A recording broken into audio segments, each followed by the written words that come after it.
Hey, what's up? I'm Chi. And I'm Da Vinci. And we're Rough Ends. And this is the Barber Time Buzz. Gentlemen, thank you guys. I Appreciate you, good brother. Sup guys, welcome to my YouTube channel. As you can see, I just start the process of the hair. The name of the hairstyle is skin fade. We can also call it layers, and we can also call it skin fade. You understand? Just follow me up. First guideline, this is, as you can see, this is the first step. If you are barbing skin fade, or any name you are calling it, wherever, anywhere you are, this is the first step.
and I'm also touching it back. I'm also fading it back to make it perfect enough, like to make it sharp enough. You understand me, guys? That's what I'm trying to do back now. There will be a little mistake and you need to recorrect it back. You understand? That's it. You can see the boat, you can see the side. It's looking sharp and looking nice. There will be a mistake, you need to just recorrect it back. You understand? Nobody perfect, nobody knows things more better. You understand? We are just trying to be the best and the good ones. You understand? As you can see, the guy is looking more fresh and more cute than the before. This is the after, and this is the ending part. Also, guys, thanks for taking your time to watch the tutorial barbing video, how the process starts from the beginning to the end. Thanks, I appreciate for taking your time. And if you also have any comments, you can drop it, and don't forget to press the like button and to subscribe to get more videos for some other time. Thanks. I feel like it's a looming question mark. What's the new business model? And to me, you know, the people that lead to that answer, and then they intelligence, they hustle, they effort, they mind power, they, you know, whatever they can offer to that question, introspection, that coming up with an answer to that. I feel like that's one of the most important things. Right now, I think it's the business model creators of this new era that's going to be able to be the titans of business moving forward. People that create the new business models. I feel like the giants are going to be the ones who create the business models. That's what we trying to do with this Proud to Pay. Fuck the little man. And, you know, this disruptive multimedia. It's time for you barbers, I'm calling your name. It's time for you stylists, I'm calling your name, to prepare yourself for the opportunity, because the opportunity is coming. You know what I mean? It's actually an incredible time. It's like a gold rush. There's never been a time like this. This technology has empowered everybody. It's giving people, you know, it's as big as you want to make it. And, you know, it's as far as you want to take it. Giants gonna crumble. Big companies gonna crumble. New companies gonna pop up out of nowhere. And it's going to be dramatic right now, and I believe it. And I'm telling you, Barber Time is the best media, social media for the barbers out there. Listen, watch Barber Time, because this is what we do, baby. This is the barber industry. This is what we do, and this is how we get down. And Barber Time all the time.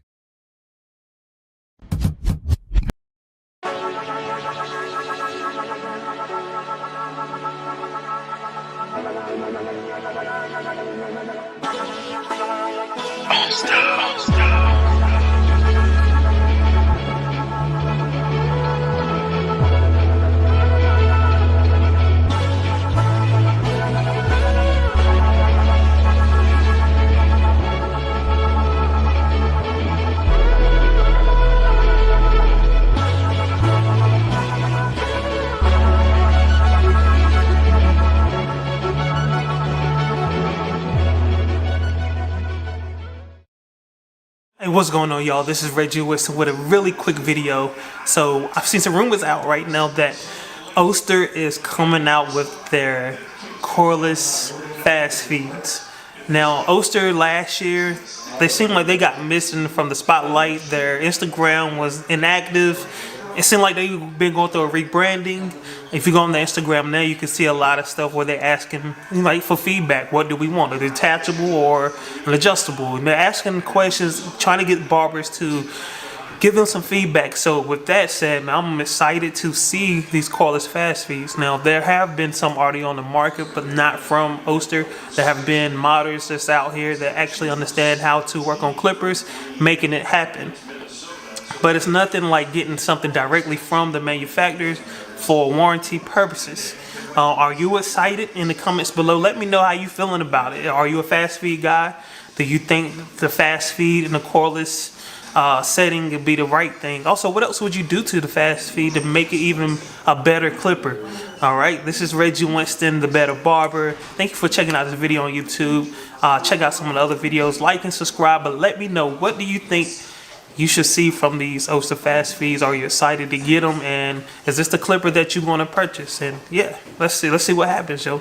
Can't wait to see what the price is going to be and how they're going to look. All right, y'all, stay tuned. Somebody below you helped you get where you are.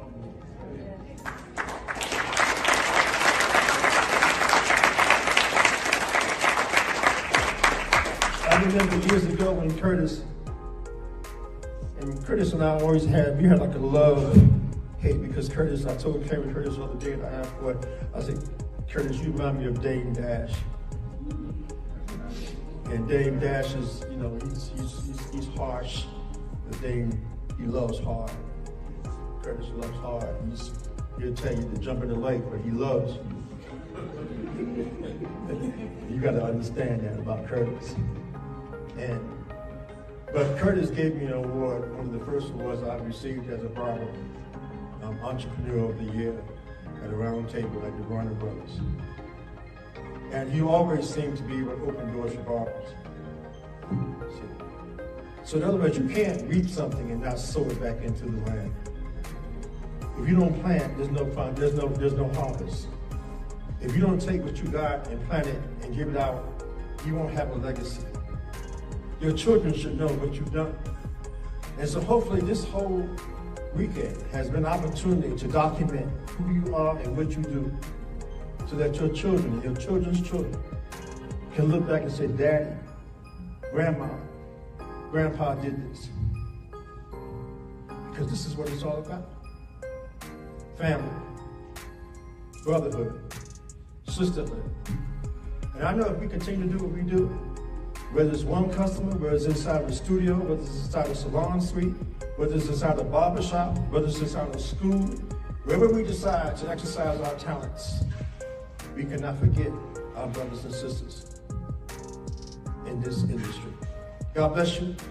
I love you all. Continue to do what you do. Continue to be faithful in what you do. And let's make some more money.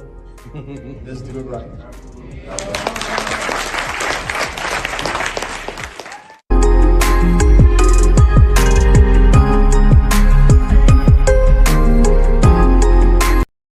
Hey guys, it's Thomas from the Barber Style Directory, and welcome back to another video. Now this video is going to be centered around one of the most essential parts of a haircut, and that's the lineup, or edge up, whatever you want to call it. This video is going to be very short and straight to the point. I'm basically just going to go over my method of how I do a lineup. Now there are several ways to line up. You can start from the front or the sides, but I'm going to show you my personal method.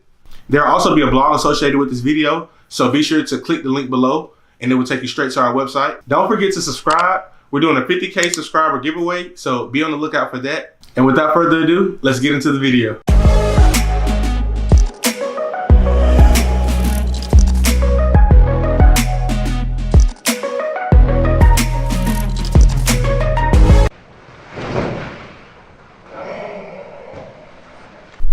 All right, so basically what I'm gonna do is I'm gonna taper down the front area so his hair will lay down. Now you can do this. I don't start a lineup across the front. What I do is, turn your headphones a little bit. I start on the side. So I make this line and then I make the curve, match it on the other side, and then I just connect it with the front. It makes it easier for me that way. Guys, I won't be doing a lot of talking in this video since the video is so self-explanatory, but I'll just chime in on certain parts that I feel that I can give you guys some feedback and some tips.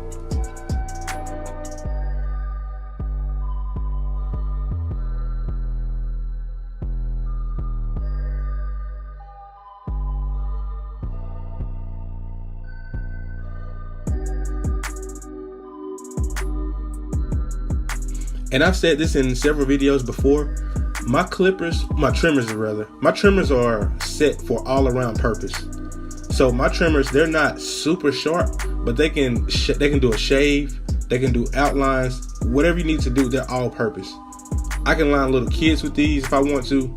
I don't set my blades too close. But they're still sharp enough for me to get that line that I need to.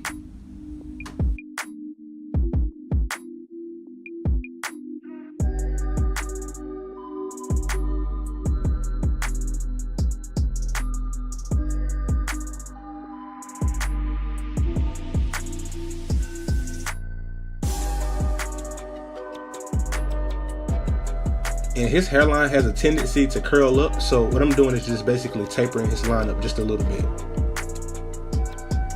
Trying to keep those baby hairs, so to speak.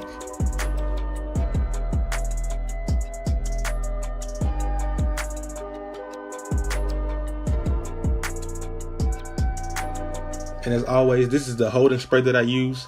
Now this is number 3. Like if you look on the can, this is number 3. It's medium hold.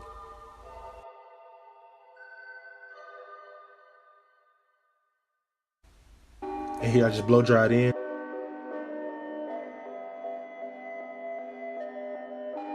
All right, so what I'm gonna do is I'm gonna start from the center and make my way either right or left. It doesn't really matter. And I'm not gonna go way up here. I'm gonna keep it natural and go straight across.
The Slimline Pro, this is pretty much my touch-up trimmer. I don't really use this for the majority of the hairline just because of the power issues, but it's really good for finishing up edge up.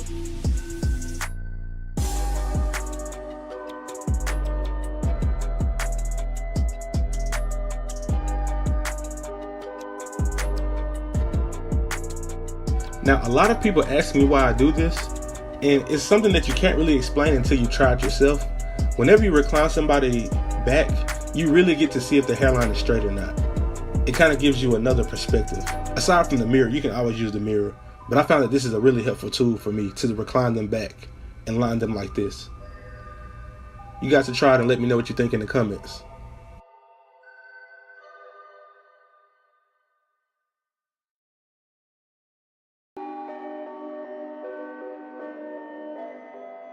Also, don't forget to check out the blog associated with this video. Just click the link below and it will take you straight there. And all I'm doing now is just applying some oil sheen, giving his hair a little curl, and we're pretty much done. So thank you guys for watching. Hit that subscribe button if you haven't already, and be on the lookout for that 50K subscriber giveaway. And I will see you guys on the next video.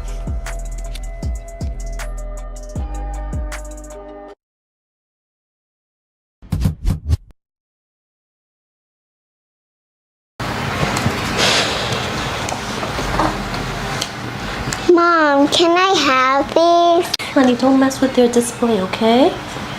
But blue is my favorite color. These are for adults.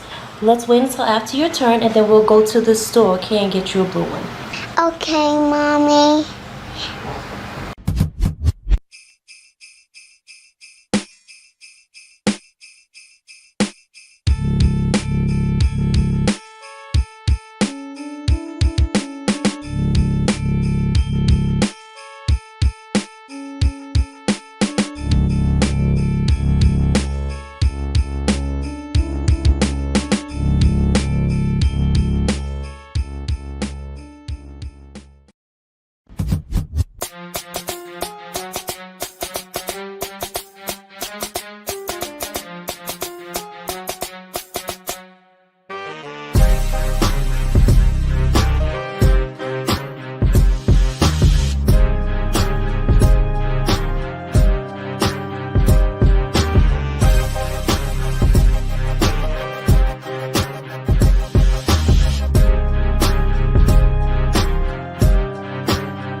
Boom.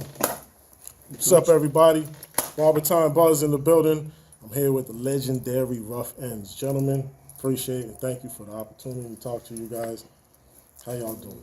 Man, blessed, brother. All weekend, another day. You know Thanks for having us. Thanks for having us. No, y'all thanks for having us. Again, this is a barbershop network. In the 90s, when I first thought of it, y'all was on radio. We listening to y'all. Like, you know what I mean? The club promoters that come in to drop off flyers because y'all was in the clubs. You know what I mean? And so for me, this is full circle. Wow. You see what I'm saying? So it's just like, I appreciate that. Indeed, brother. So what's Shout out going to the street teams. No doubt. Yeah, real talk. Like that. Street teams, the stay in the street team barbershops. is the impetus of what started the concept of the network. So shout out to the street teams. Shout out to the street teams. No doubt. Yeah, they're necessary. Yeah. So talk to me. Why are you guys here in Baltimore today?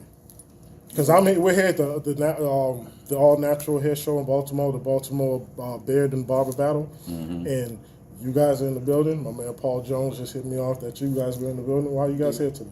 Well, we got invited by my man Paul Jones. You know what I mean? We go way back like babies and pacifiers. So he hit us up, man. And we from Baltimore, so this is home for us. So it is. It's nothing like supporting our own. You know what I mean? And being a part of something positive that's gonna move the culture forward. You know what I mean? Black excellence, most definitely. And for me, on that whole the black excellence and the camaraderie, we need to see that. And this whole concept started from the black barbershop. And then once Ice Cube came and dropped that movie, you kind of really saw it kind of explode into all of the cultures and everything. Yeah, we was on that soundtrack. This is what I'm talking about. It all started in our neighborhood. So you guys, again, this is full circle. And this is full circle. So what you guys gonna do today?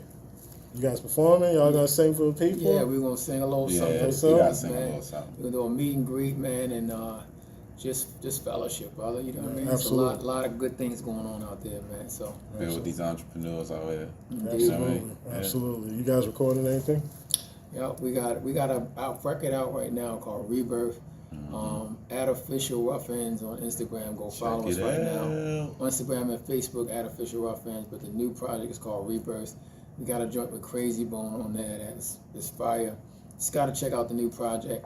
And videos out right now. Go follow our YouTube channel and check out the latest visuals from us as well, man. We got soundtracks out. That's on Shots Fired. That's on the Pump soundtrack.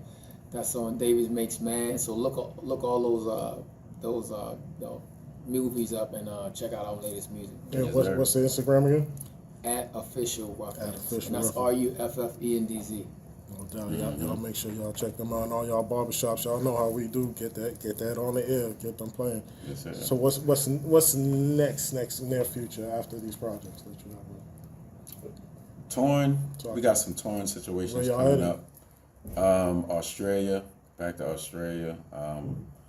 We had a lot of continued love and success. Definitely here in the States as well. Where's your favorite place to go perform outside of the States? Oh man, that's a tough one. Oh man, that's nails on the chalkboard. That's a tough one. Is it because it's competition and there's so many of them, or it's the thing of how the fans love. The fans love you different over there. Yeah. Right. Like in America, I love the fans here. Don't get me wrong. But y'all be a little wishy-washy. You know what I mean? They don't hear from you It's certain places though. Certain places like that. It's genuine. But it's like everywhere we go. Like we did a tour last year with Khalees. It was a crazy lineup from Neo, 3LW, not 3LW, In Vogue, Mario. The lineup was crazy. Kelly Rowland, Christine Milian. It was crazy. We came up first on the lineup, and when you come up first on the lineup, especially over here, you worried about everybody being there, people getting there late, the house filling up. Man, they get there early. Like one of the days I thought the least amount of people was gonna be there, it probably was the most. It was like they was already there. You talking half hour early. They've been there partying, jamming already. All you see is raincoats because it was raining outside. Different color raincoats. Like, they outside like it's fun in the sun.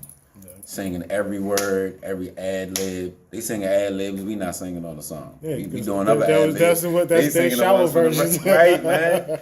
Listen, so it's like they know your name over there. Like they knew our birth names over there. Like it wasn't just Da Vinci and shit. They were like David Chance. Like loud. Like the DJ stopped the music. You know, they cut and stop the music. Mm-hmm. They singing loud. Whole song, you standing there, and they'll literally sing the whole song. That gives you that warm, fuzzy feeling you had when you first started, of when you first got on stage and you noticed that people knew the words to your song, and you was like, yo, they were singing the song, they were singing the song. It's that feeling like, like it give you butterflies almost, you feel me? So, you know, we got places, but places overseas, I would say definitely like top three. New Zealand, Australia, London. No, you know what? The Netherlands. Say word. The Netherlands, like the Netherlands was an experience and a half. Both them and New Zealand, I always wonder about, just because watching History Channel and all that stuff. They always wonder. They gave us a tribal welcome. In New Zealand. That's what's up. It was one of the dopest things I've experienced in my life. Yeah. Crazy. Like, you get off the plane. They met us at the door of the plane. One of the elders. Yeah. Guy, he, like, you could tell they, like, related to, like, sumo. Yeah. They, like, got some of the same ancestral backgrounds. Yeah. White guy got, like, a whale tooth around his neck. That's that wealth. He came and he spoke real soft. He was like, we're gonna have a ceremony to keep you safe, and we value your presence here in New Zealand. This will always keep you as like one of the family. He's breaking it down, and he like just follow me. We looking like they had people that came 3 hours out the mountains.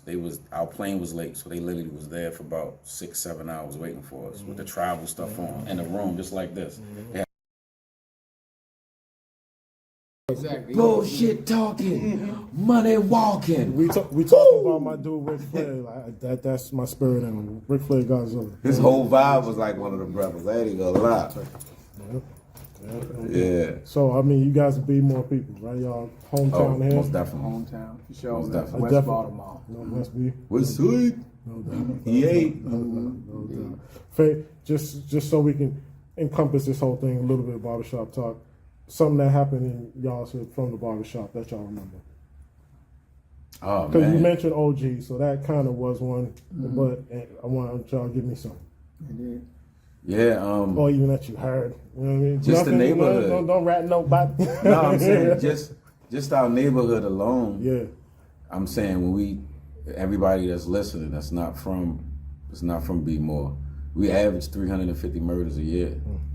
350, 360. 360 days in a year, so you're talking a body a day. Exactly. You know what I'm saying? We not the size of like a New York. You know what I'm saying? You could fit Baltimore in New York. Like you probably a few times. So you're talking about how do we even compare to a Chicago or a New York? So that alone is like, I mean, we almost like on I ain't gonna say everyone, but most of our projects, it was like the first project we did when we got back together. The black and white cover. Cop that too. Soul Brothers. I'm your soul brother. Number one. Come on, baby. You know what I mean? I had to plug that real quick. Absolutely. But that's the job. we was recording the Soul Brothers joint, and it was like where we had the studio at, it was like around the way, like off of Garrison and Ricestown, with the bar across the street. We over there record one of our hottest songs on the album, and somebody getting stabbed on the corner, like the corner taped off. Somebody running off, police chase, like, you know what I mean? Like that's like always been, sorry to say, like the fuel to the fire when it comes to R&B music from the beginning. You know what I mean? Even back to the 5 Heartbeats like thing with the guy with the very beginning of the movie, they running from the guy his boy got shot in the other leg, and he said, "Go ahead without me." He run to the stage. Oh, ain't got no money. Like, where you come from? You feel me? It's like that's real life for a lot of people. No. You know, we make it look pretty on camera. Y'all do it, but I mean, as soon as I told people I'm going to Baltimore, what do you think the first thing they say to me? Watch Be out. careful. Why? You know what I mean? Exactly. Why was shot there? Be careful and all that. I'm like, listen, man, I go deal with my black people wherever they are. Like, I'm a barber, Exactly. and so I'm used to dealing with people. So, and same people. So it's just like, regardless. But you guys being from the neighborhood, from a hood specifically, and then growing up and coming and traveling the world, like, to me, and for me to be doing this, it's important because the next phase of what we're going to be doing as a company, but then as an industry, is grooming them young guns. You know what I mean? And they need to know things can be, and I need them hearing people that get out of it. Gotcha. You know what I mean? Gotta pay it forward. Yeah, and get out of it and do. I gotta make one point while we at this juncture. Talk. A lot of people feel like if you're not gonna make it with a wicked jump shot, football, they don't see too many ways out. No. But one thing that I could definitely think about from the beginning, just sitting here, brothers like our brother Kurt, that used to cut our hair, a couple different people became entrepreneurs at an early age from cutting hair. Yep. Feel what I'm saying? So don't overlook it. Nope. Don't overlook it. You feel what I'm saying? It's a gateway, boy. You might be looking at rough ends today, but so many years ago, I was in my teens. I remember knocking on the brother basement window. Yo, Dre, let me get a shape up. I'll pay you back. I got an interview down the fudgery. You feel what I'm saying? Looking raggedy rough, boy. I get a haircut. I'm looking like, show me the money. Yeah. You know what I'm talking about? A fresh haircut will change your life. You understand what I'm saying? Everything. Get you that girl, get you that job. Everything. Confidence. Take a bum off the street and give him a haircut and see how he look. He's gonna look like a different person. We've done that. Yeah, I'm with that. I'll pay for a few of them. Yeah, I'll pay for a few. No doubt. I'll pay for some of them. No doubt. You feel different with a haircut. No, I just talked to, because one of the things I want to do, again, my shop just burnt down, still hurt, and I got a bunch of old clippers. We're going to start something where we start little training grounds for some young guns. You know, learn how to cut, because it's time to start recruiting back, especially the young black barbers. And we're going to do some things, and we're also going to get some barbers and stylists certified in mental health, peer support, marketing, sales, like all of those other things. But then I want to start them young as well, because it's like, listen, like you said, stop chasing all those other things. Look at the entrepreneurs, and there it is. It's a hair store in every hood. There it is. In there's every a reason, corner almost. There's Like, millions of people market. in every city. Yeah, man. You know what I mean? So carve your own. So, all right. I don't want to hold too much of you guys' time. I know you guys about to go and perform. That's dope, bro. You guys made it easy for me, so I appreciate that. This is Barber Time Buzz. Y'all know who I am and do what I do. Yeah. This is Rough Ends. My brothers from Baltimore. Thank you. Appreciate you, it. 1,000%. Thank you, brother. 1,000%. Paul, if y'all can give me that one time, Barber Time all the time. Yeah. Barber Time all the time. No doubt. Let's go. Let me do a drop for y'all real quick. Hey, what's up? I'm Chi. And I'm Da Vinci. And we're Rough Ends. And this is Barber Time all the time. My G's. Barber Time Buzz. Yeah, you say Barber Time Buzz because this is the Barber Time Buzz. Okay. Like the show is the Barber this Time is Buzz. nice. The hashtag is Barber Time all the time. Yep. Hey, what's up? I'm Chi. And I'm Da Vinci. And we're Rough Ends. And this is the Barber Time Buzz. No doubt. Gentlemen, thank you. I appreciate you. Appreciate you, good brother. Really do. Appreciate When you. we get that program going up, we're going to Oh, yeah, reach out. There you go. switch.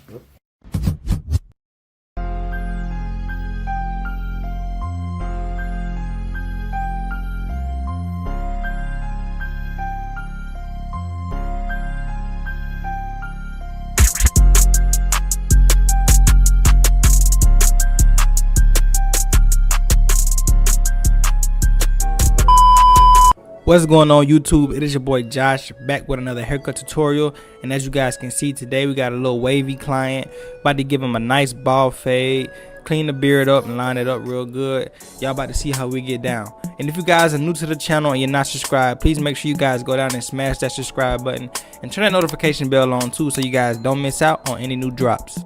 So right after getting the hair combed out, I'm gonna come in with my 1.5 guard with the lever all the way closed, going with the grain to knock off all the bulk that we don't need. And as I'm doing this, I'm paying attention to the way that his hair grows in different patterns, so I won't gap him or anything. You guys want to make sure you pay attention to the small details when cutting hair, because one mistake can cost the whole haircut. And as y'all can see, man, that 1.5 got the waves popping. It got the hair laying down real good. And if you guys notice, after a couple strokes, when I go over the head, I always come back with my brush. The brush, it kind of releases all the hair that's already cut out of the hair. So it kind of resets the hair to let you know what's still there and what's already been cut. As soon as I get the hair cut down to the height that I want it to, I'll go right into setting in my first guideline, which is the bald line. And like I said, we're going to be giving him a high fade, so I'm not going to be dropping it too low under the occipital bone. I'm going to keep it kind of level with it, you know, right in the middle. And we're going to be doing that. So after I have the guideline set in how I want all the way around, I come back with my trimmers and I just clean up all this extra hair, making sure that I get all the hair gone. You want to make sure you get like literally every piece of hair, because you want your haircut to be flawless. You can't leave anything behind.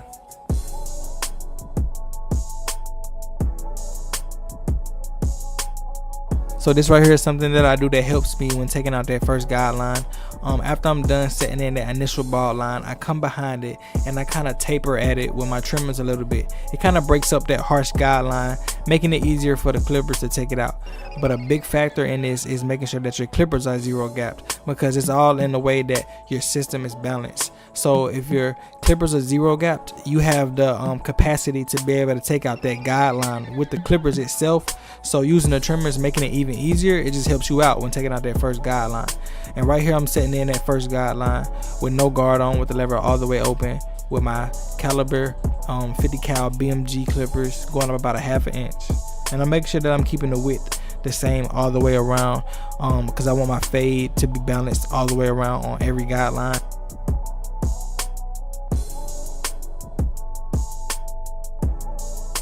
So right here I got the clipper with the lever, I think 1 notch from all the way closed.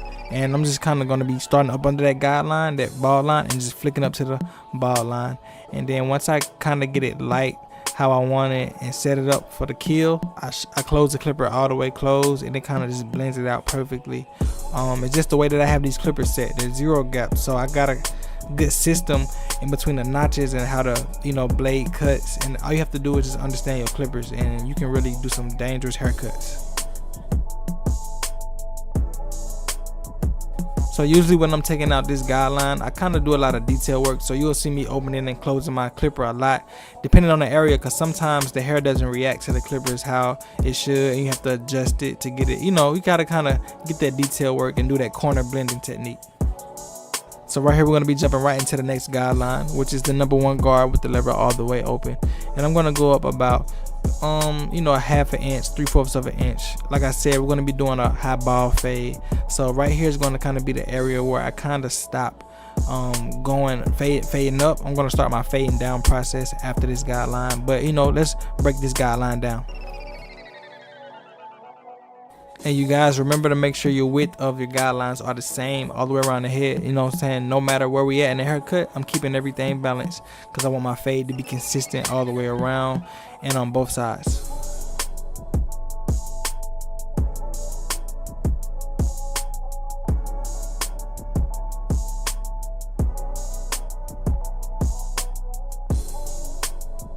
So after going in with the number 1 guard all the way open, to fade out this guideline, I'm going to be dropping down to the number 1 guard closed. As you guys can see right now, I have the number 1 guard with the lever all the way closed. And I'm starting right up under the guideline and just flicking up halfway into the area that I went in with the number 1 guard open, because that's going to create a transition. So it's going to transition down from 1 guard open to 1 guard closed. Then I'm going to end it off with the 1/2 guard, and I'm going to go about halfway into the area that I did with the number 1 guard closed, and that should create my blend. And like I said, right here I have my 1/2 guard on.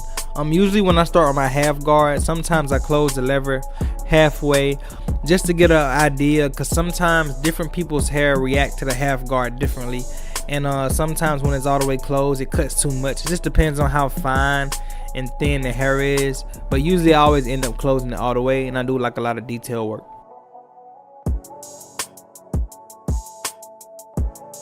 So now that we're done with that guideline, we're not going to be creating any more guidelines for the rest of this haircut. I'm just going to be fading down, starting right here with my number 2 guard with the lever all the way open. And the reason why I chose the number 2 guard all the way open is because on top we cut the hair down to a 1.5 closed with the grain. So when fading a ball fade into a 1.5 closed with the grain, you usually want to go with a number 3 guard or a number 2 guard open, just depending on the hair texture. And I felt like a number 2 guard open was going to be perfect for him, and it came out perfect. So I'm just going to be fading down from the number 2 guard, then from the number 2 guard open, then I'm going to drop down to the number 2 guard with the lever all the way closed, and just go right back behind every step that I did with the 2 guard open, but I don't go up as high. So basically I'm just creating a transition.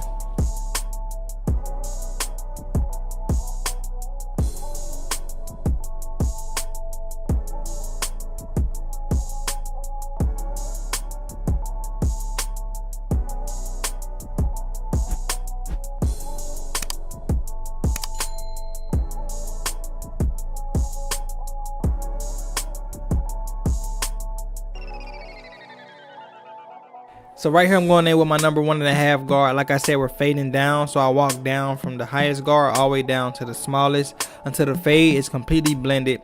Right here I have it with the number 1.5 guard all the way closed, and I'm just starting right up under the dark area and just flicking up to it. Basically the whole goal of down fading is coming behind the previous guard but not going up as high. So basically you're leaving the hair shorter and shorter and shorter as you fade down, which creates your fade. So that's why I follow my guards in a systematic step, because it helps make the haircut so simple. That's why I go from 2 guard open to 2 guard closed to 1.5 open to 1.5 closed to the 1 guard open, and it just blends the whole haircut together perfectly. So we're almost done with this fade. Right here I'm going in with the number 1 guard on with the lever all the way open, and I'm just trying to blend right up into that 1.5 area, because we've gotten to the bottom of the fading down process, and we're at the area now where we want to make the fade come all together and do all the detail work that we need to do. And you guys, to be honest, on some clients you might have to put in a little bit more time on getting certain lines out. Like right here on some textures of hair, it might fade right out, you know what I'm saying? Everything is just perfect, and sometimes you can follow the exact steps and there's like dark spots here, dark spots there, so you have to spend a lot of time really opening and closing the lever, you know, getting in certain positioning in some parts of the fade to make it blend, because some hair is just stubborn sometimes.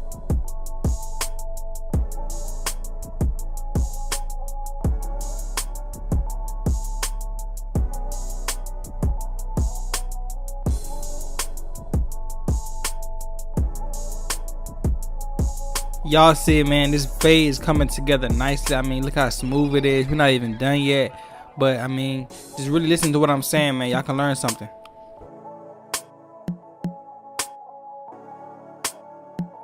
So right here I'm going to be doing some more detail work. I'm going with the grain with the 1 guard open across the front of the hairline to help prep for the hairline, and also right on the edge of the fade so I can connect that side a little more. I don't like that dark heavy area right there, so I'm gonna do a little bit more detail work just to get that looking like how I want it. But other than that, man, we mostly done with this fade. So right here what I'm doing is I have the Barber's guards, and I'm going in with the number 2 guard with the lever all the way open. Then I'm going to close it, and then I'm going to come back with the 1.5 guard with the lever open and close it. Basically, instead of using the wall number 2 guard, I'm using the Barber's number 2 guard, because I feel like the wall number 2 guard is kind of thicker. So I did that, and then I came back with the 1.5 Barber's guard. That's the original 1.5 I used in the beginning, but it kind of just made the fade come out way smoother like I wanted it to.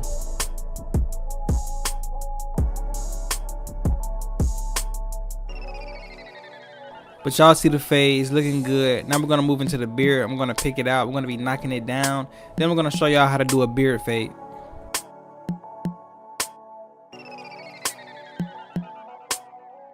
So I'm knocking this beard down to a number 3 guard with the lever all the way open, and I'm just going to go with the grain. And when I go under the neck, I'm gonna go against the grain a little bit, just because some of the hair grows in different directions.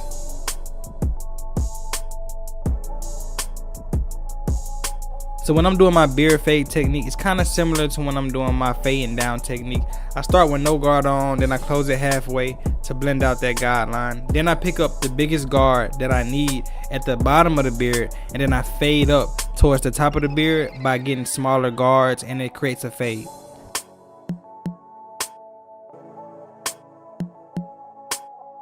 And if you guys notice, the smaller the guard, the higher I am in the beard, because that's the fading zone for that particular guard.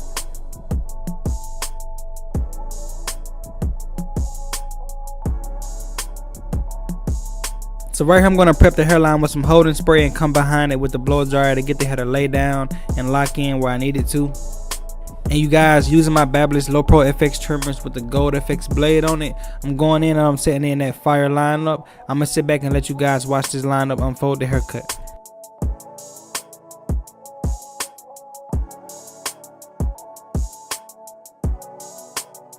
Sometimes when the hair acting funny, I got to grab the hair a little bit to get that pinpoint lineup that I need, because sometimes the hair acts stubborn and don't want to move, so I got to kind of keep the head more still.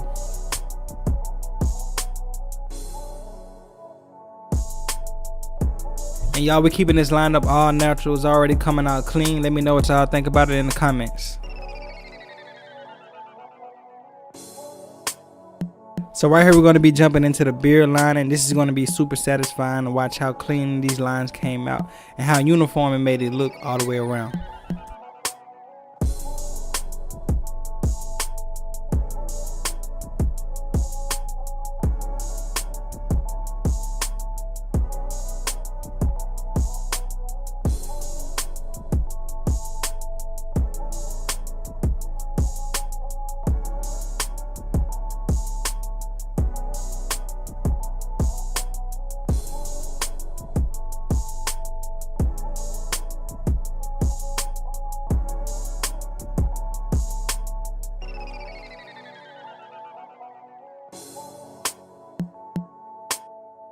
So we got my guy all lined up from the hairline all the way to the beard. You know, I had to come behind it with that razor to make sure it's sharp to a T, man. We need it smooth all the way to the skin. Like I said, all natural cut, man. The fade came out crazy. We got the waves popping on top. But I let y'all see the before and after at the end. Hope you guys enjoyed this video, man. I really hope you learned something. And I love giving y'all these videos and giving out some free game and some entertainment to some people. Make sure y'all leave a thumbs up too, man. Leave some comments on the video. Y'all know we had to get my boy right. He came in and said, y'all need his beard chopped down and I need the crispiest fade you ever did. Y'all know he came to the right spot. Check him out. Y'all know I got my dog turned up, man. Fade crispy, line crispy. Let me know what y'all think in the comments about this haircut. And make sure if you guys aren't subscribed to the channel, you subscribe and you turn that notification bell on. Leave a thumbs up on this video too for the algorithm so I can keep growing. And you can follow me on Instagram at JoshXBarber like you see on the top of the video. Peace. Fellow barbers, we have gotten to a place we are not sure that this one machine that all barbers use, that we can depend on it any longer.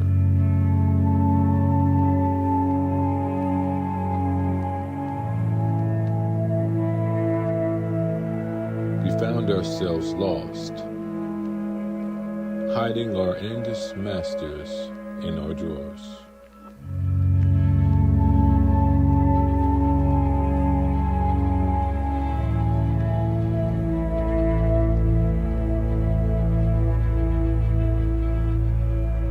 But what if I told you there was a change? What if I told you there was another side that seems like there can be hope for the endless masters? What if I told you this is true?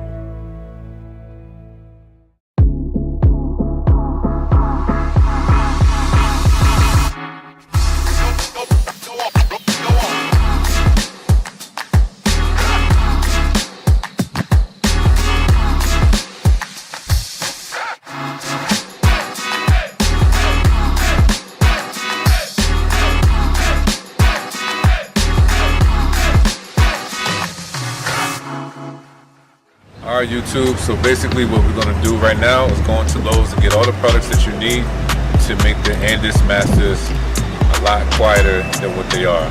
So come on, follow me, make sure y'all put your mask on.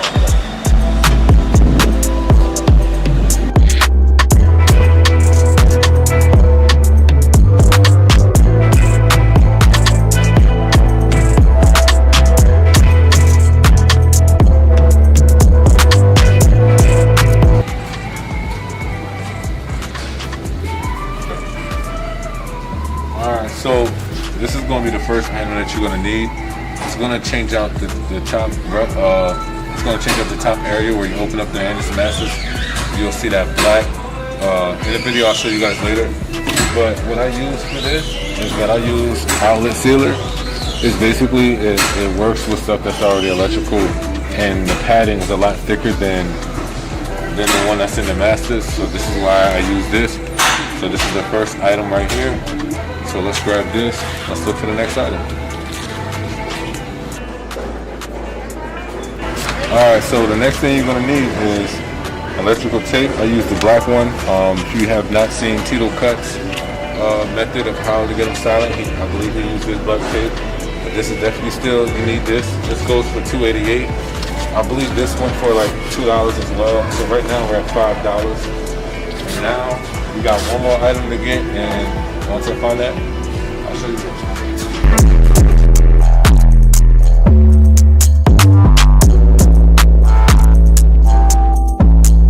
Y'all did this out like 2 times. That's crazy. Yeah. Alright, thank you. Yeah. Alright, so y'all see that I had to get help because I don't know why this time I couldn't find it. But because you don't know how to look. I don't. The next thing you're gonna need, honestly, this is probably the most important one out of these two. It is, boom, that's the secret sauce, earplugs.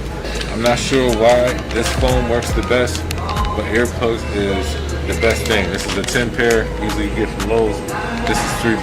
I said we was at 5, so this is a total of $8, under $10. You can make your Masters one of the silent clippers now by using all 3 of these. I'm gonna go to my house. I'm gonna show you guys exactly how to put all this together to make your Masters. The next big thing, this is a problem for a lot of people that has that loud noise with the Andis Masters. And these 3 products right here, I'm showing you guys will definitely silence your clipper, all right? So let's get to that. Let's get to the crib. All right, so I said I was gonna do this at home. However, I did do the video. This is me doing part 2 because I feel like it could have done better. So I'm doing it at the shop, and here we go. So here's everything that you guys are going to need. As you guys see, these are the things that I bought from Lowe's. These are the tools that you're going to need, and I took off the blade already from the Masters. So this is everything that you're going to need to make your Masters really, really silent, better than what they were. So let's get right into it. So basically, the first thing you're going to want to do is you want to take off this, if you have this on your Masters. If you don't, and then you don't have to worry about that. But you want to open this bad boy up. And the reason for that is you're going to be using this. So let's open this up.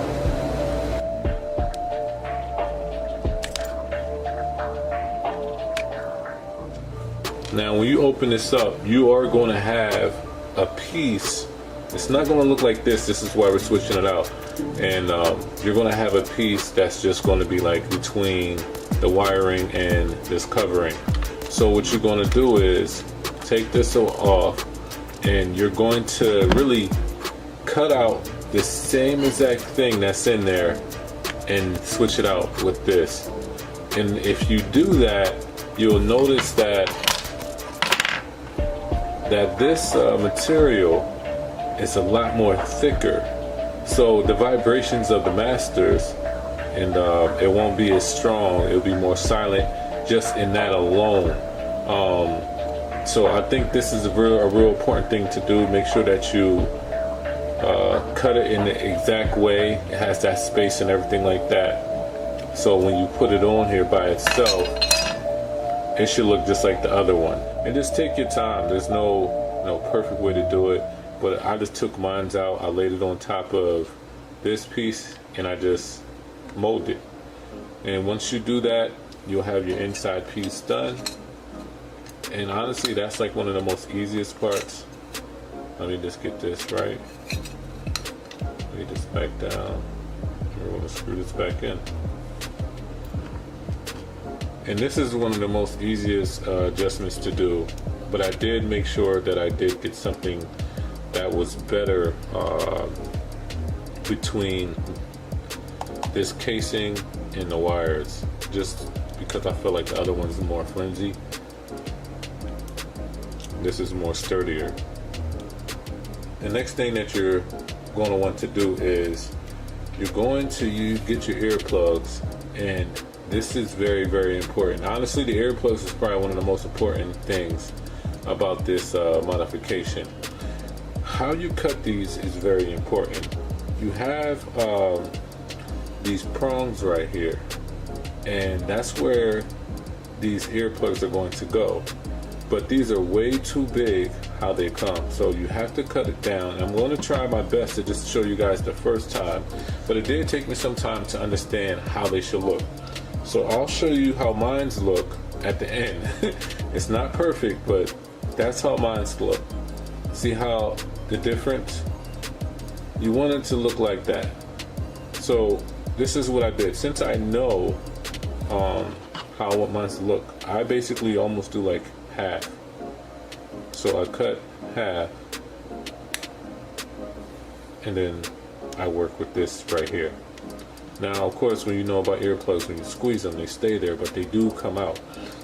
They do stretch back out, and that was the main reason why I even use earplugs anyway, because of the flexibility and the comfort, but they're still strong and sturdy to be used, so when you're moving back and forth, it doesn't cling or hit anything.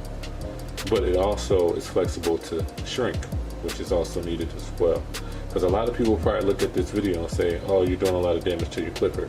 But here's the reason why it took me so long to do this, because I wanted to make sure there was no damage to the clipper. So anyway, once you do that, once you cut it off halfway, you are going to try to make it skinnier. So just cut off just a little bit of the edges. Not too much, because you, like I said, you want it to not cling on to other stuff and bang and make that noise.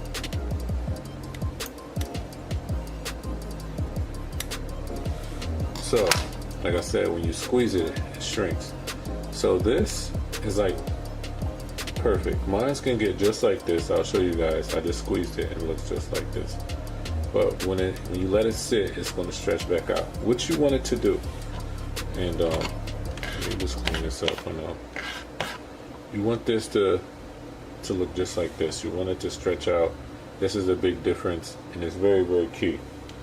So that being said, okay, so once you got both of them done, I'm just doing one for right now, but once you got both of them done, they look like this. Now you need to find something that's the same size as these prongs, right? So if you guys ever had the Beam Team Cordless Expressor, this is what cleans any like airbrushes, if you have any of that. See what matches up to the same exact size of this, right? And I found it. This basically matches up to this. And the reason why you want to do that is because you want to make a hole in the middle. Now carefully do that. You don't want to be like really, really aggressive with it. But try to create a hole in the middle. If you find like a safety pins works best too, but I didn't have one right here at the shop right now. So I'm just twisting and I'm going, but don't go all the way to the top. If you can see through, if you can see the metal or whatever you're using through this, then you went too far. You just want to go just kind of close, but not too close, and make sure that you're really creating a hole there, because you want to easily put this on the masters. And then you have your hole. Once you do that, you test it. Put this on top of the prong, and you can squeeze it tight. I know that you don't want it to be too crazy, and I know that this is a perfect fit. Like I said, it looks crazy, but I guarantee you this works. That's the perfect fit for that. So that one worked. So I'm gonna get my originals, and honestly, I can cut this down a little bit, even my own original, so y'all don't look like y'all look completely different from mine. Okay, so I got these two sitting. Now I'm gonna get this out the way because we're done with that. We're done with the earplugs, and now we're gonna be working on the tape. If you haven't seen Tito Cut's video, he used black tape, and the black tape does help take down the noise a little bit.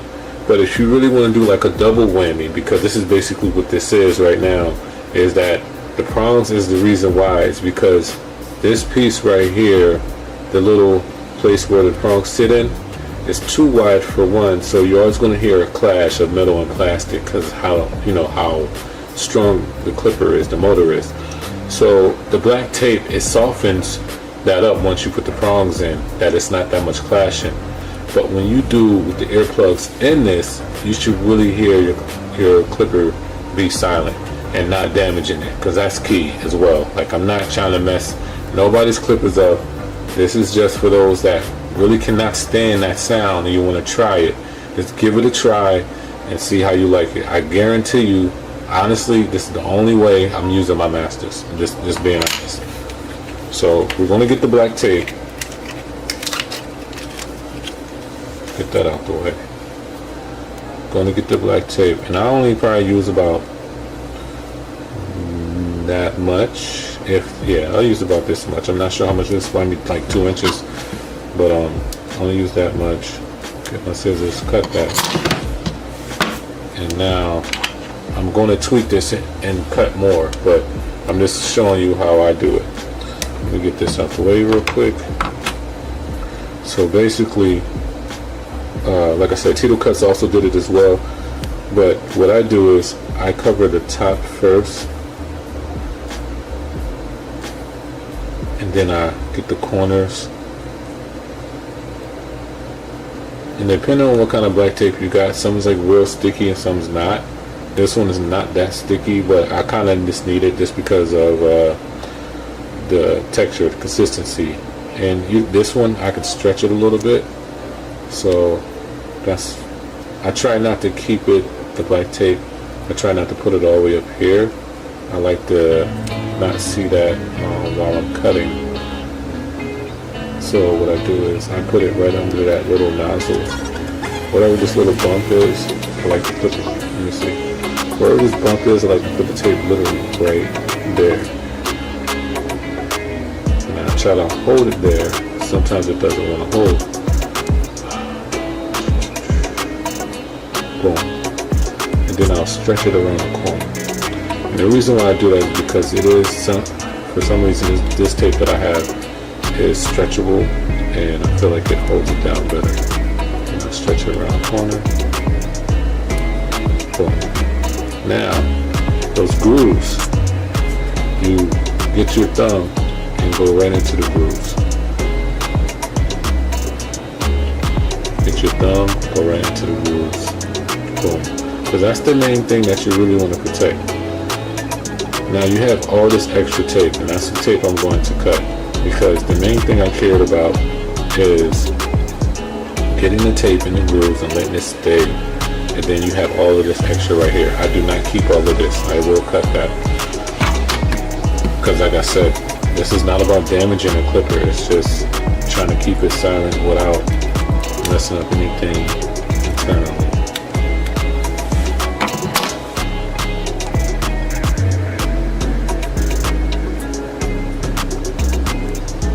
Even this, then I will cut a slit right here, just so I can really bend it down so it doesn't really mess anything up. Like I said, I like to keep everything as is. I'm just trying to add a layer of this tape because it does help silence. clipper. Alright, so now that I did that, it's time to put it on the clipper. I know this looks crazy, but I promise you, it works.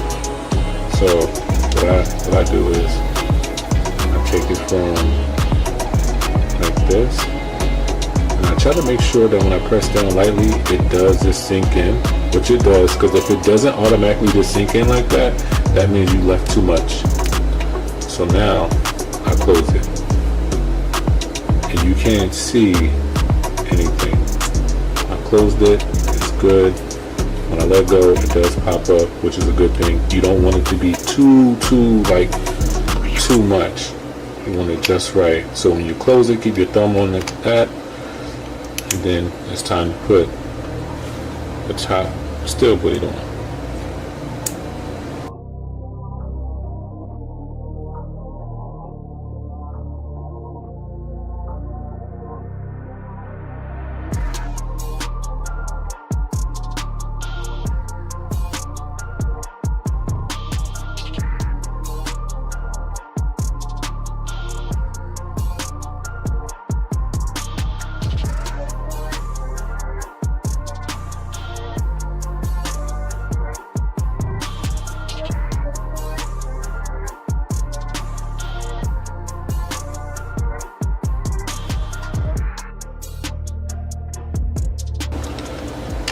I think, so make sure they're both tight. And that's that. Yeah, I want to hear how it sounds. Here it goes. And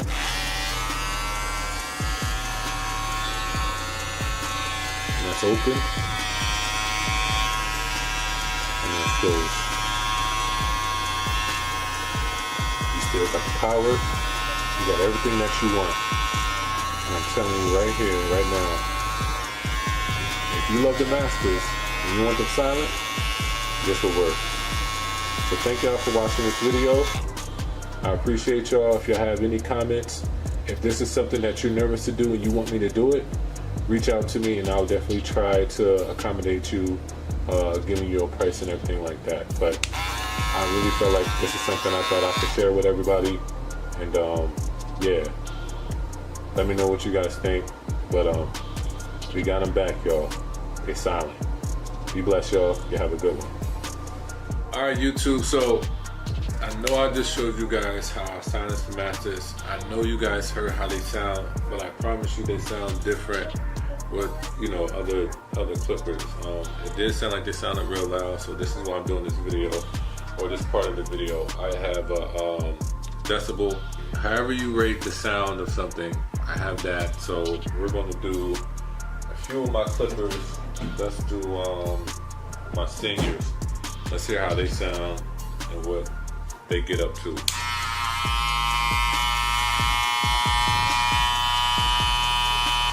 So they're at 80. Let's do my JRLs.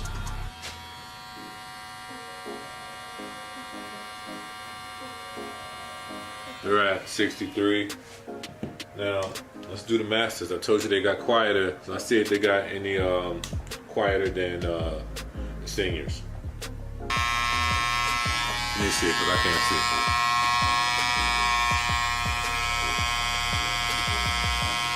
They're right at 75. They're quieter than these seniors that I have right here. And I promise you, when you hear this in the shop, it's not much of a difference. And that's the reason why I made this video, so you guys can really hear how they sound to other clippers. Because for some reason, I'm not sure why, when you just do one clipper, it sounds when you just doing one clipper, it sounds like it's just crazy loud for no reason. So let me know what y'all think. Like I said, hit me up and I'll try to help you out if you do not want to do this yourself. Take it easy.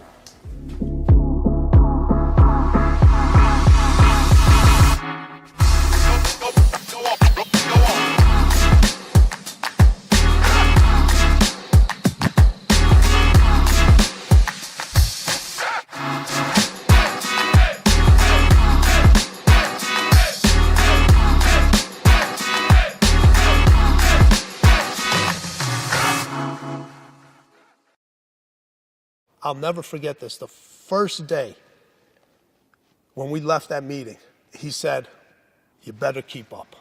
You better keep up." Name is Tim Grover. I worked with Michael Jordan for 15 years. Everyone knows me as his trainer, but my official title was a sports enhancement specialist. If you walk into a gym and I've worked with you for 2 weeks, you're not my client. If I passed you a ball for 1 day and I shot video of you, you're not my client. I define a client of mine who's worked with me for numerous years. Scottie Pippen, numerous years. Charles Barkley, numerous years. Akeem Olajuwon, numerous years. Michael Jordan, numerous years. Kobe Bryant, numerous years. Dwayne Wade, numerous years. I mean, those are the top individuals. I have others that have had successful careers. I played college basketball at University of Illinois at Chicago. I've always been a basketball buff, so I actually did my thesis on strength and conditioning for basketball players. When I graduated college, I had a master's degree in exercise science, and I always knew I wanted to train professional athletes. The only way you could really train professional athletes was working for a professional organization. I wanted to work more with individuals. So I actually wrote letters to all the players on the Chicago Bulls organization.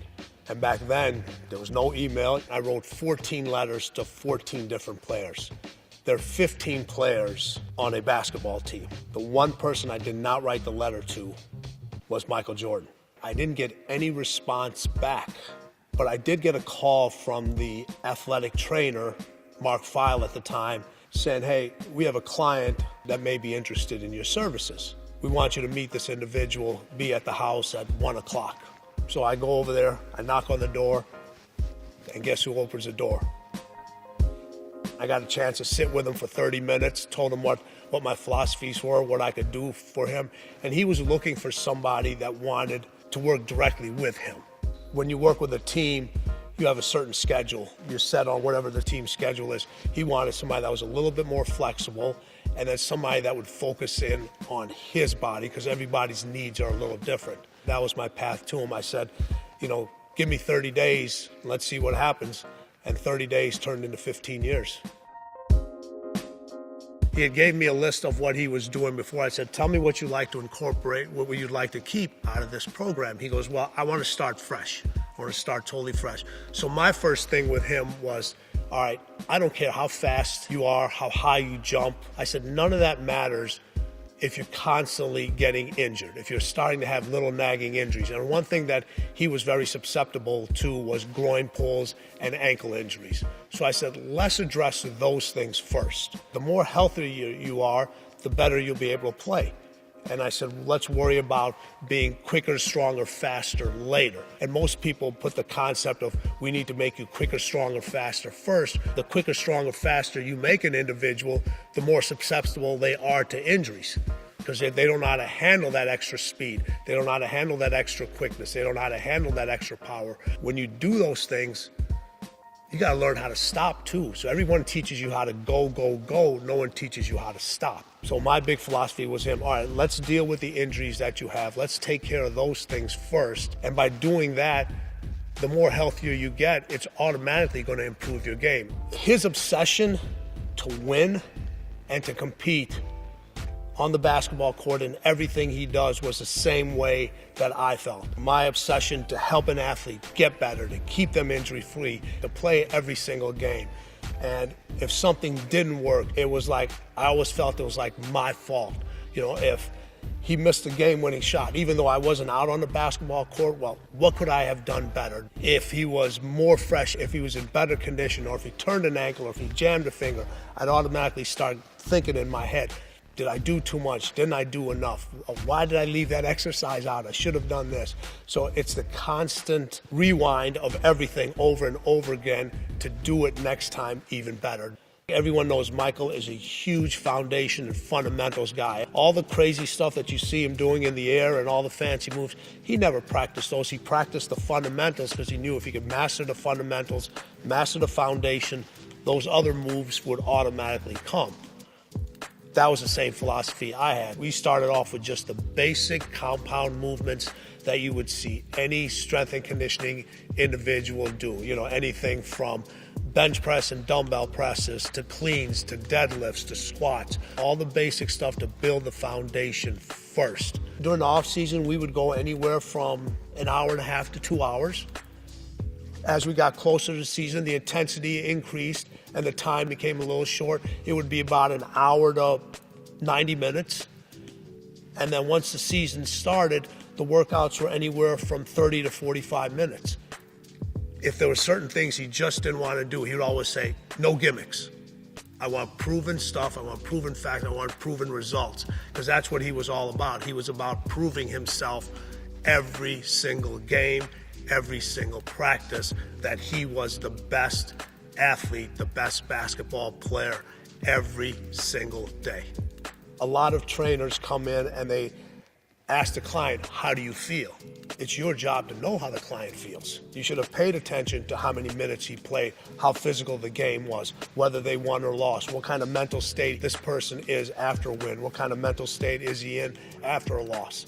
And back then, remember, a lot of the games weren't even televised live, so you'd have to stay up late. I had to record the games on and then get up early the next morning and watch them before I could see my client. I was as obsessed as he was, but I needed to know. Now everyone, you have the Fitbits that, count the person's step. I would literally write down how many steps he took every single basketball game. I have pieces of paper still now. I would rewind it, watch it again, rewind it, watch again, 1, 2, 3, 4. This is how many steps he took in the first quarter. This is how many he took in the second. These how many he took to the left. This is how many he took to the right, forward, back, all this stuff. So that way I could understand which body part and which angle he used most, which one he used less. And the training programs were totally developed around that methodology.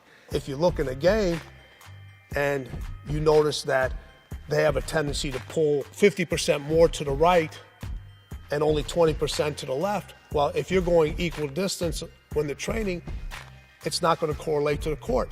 He would go so much more in one direction, you didn't want to overuse that side, so you'd put the emphasis there. But that was the adjustments that somebody who's obsessive, you notice and you pay attention to. You're not going to take a superstar who's that good and increase their abilities by 10% during an off season. It's just not going to happen. They're looking for that 1% of how can I get better. Every single year, it has to show improvement. If it doesn't show improvement, then I'm not keeping up with them. So I would tell Michael, I'm going to create more power, more strength, and more force for you.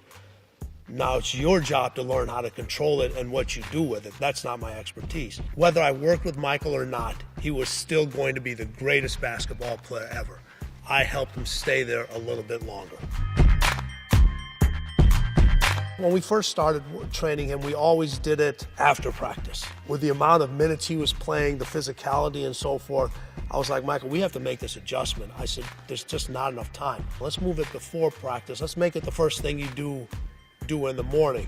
After each workout, after each game, after each practice, I would ask him one question. I would say 5, 6, or 7. And he would either give me a number or he would put up a hand. So if he did this, that means be at the house at 5 a.m. If he did 6, it was be at the house at 6, it was time to be at 7. And that's how the Breakfast Club evolved. He invited Scottie Pippen and then Ron Harper, and they would work out every single morning. Big elaborate setup in the basement downstairs. Each one had a little different program because they all had needs that were particular to those individuals. And afterwards, if you showed up for the workout, you got a chance to eat breakfast upstairs.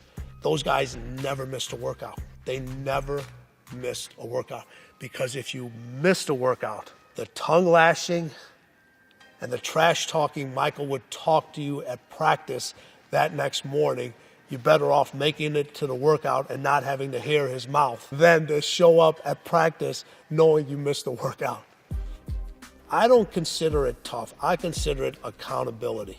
He was like, if I train this hard, I play this hard, I practice this hard, if I can go 38 minutes in a game and come to practice the next day, be taped up, ready to go, and practice as hard as I possibly can, why can't you?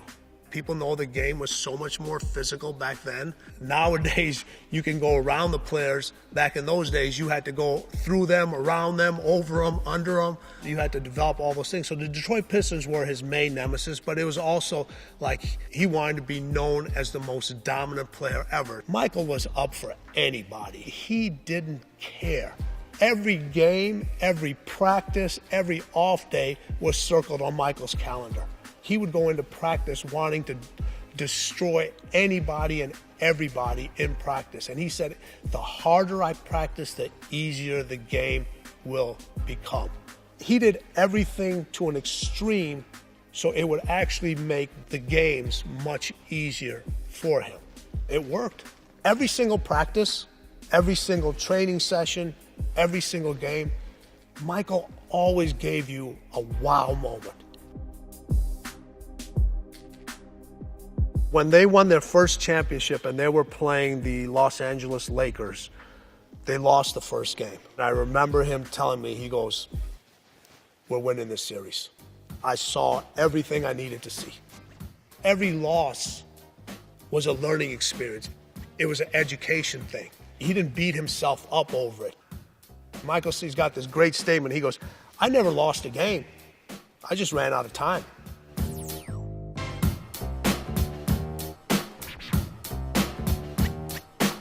He played between 213 and 218. That was his weight.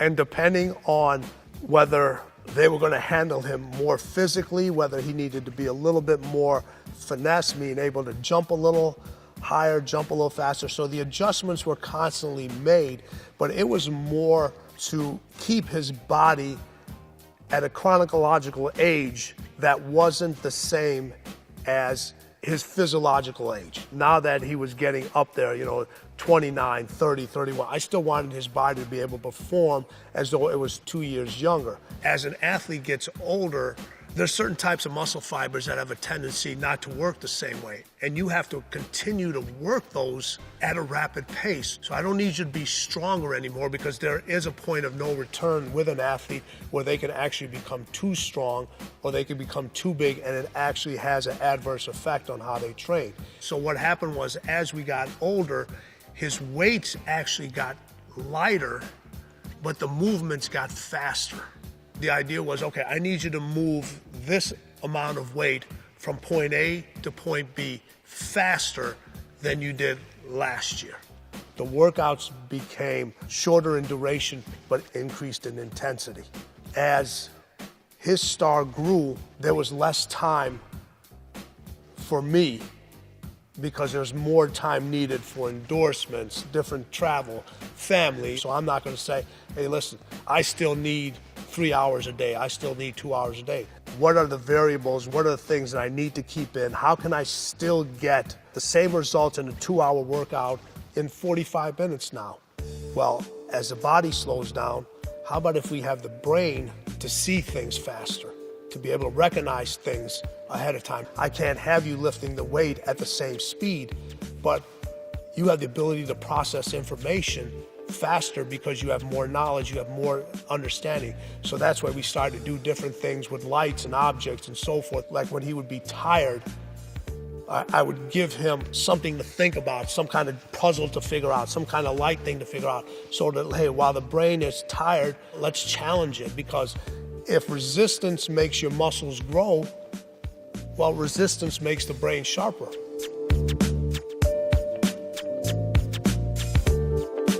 I didn't travel with him because I never worked for the organization.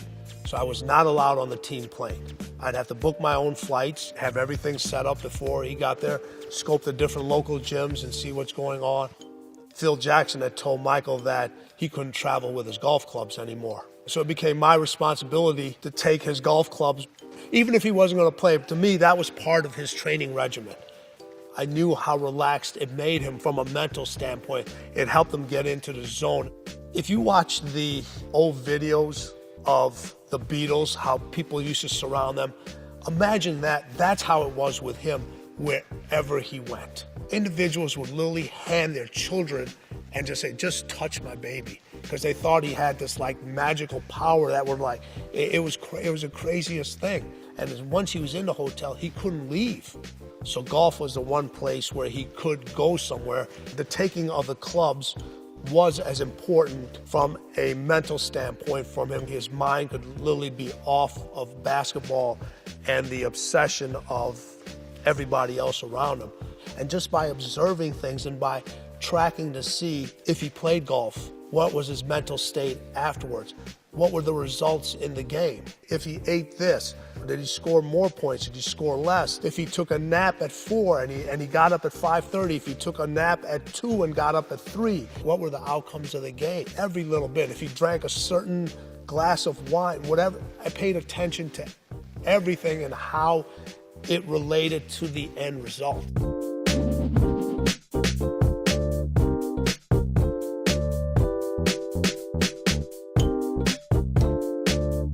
The training for baseball is completely different than the training for basketball. The easiest way to give an example is when you play basketball, there's a certain amount of arc that goes on a basketball shot to maximize the space on the rim. When you throw a baseball from right field, you can't put an arc on the ball. It's got to be from point A to point B as fast as you can. So you have to retrain the whole shoulder muscle, what movement it's going to do. So the exercises we did for basketball were not applicable for baseball. The way you swing when you lead with your hips, completely different in baseball when you're swinging a bat than when you're stepping into a basketball shot. The funniest thing was when he got there in the minor leagues, those guys were a lot younger than him. In all the conditioning drills, he was lapping everybody there. He was like the first one done. And Michael always did more.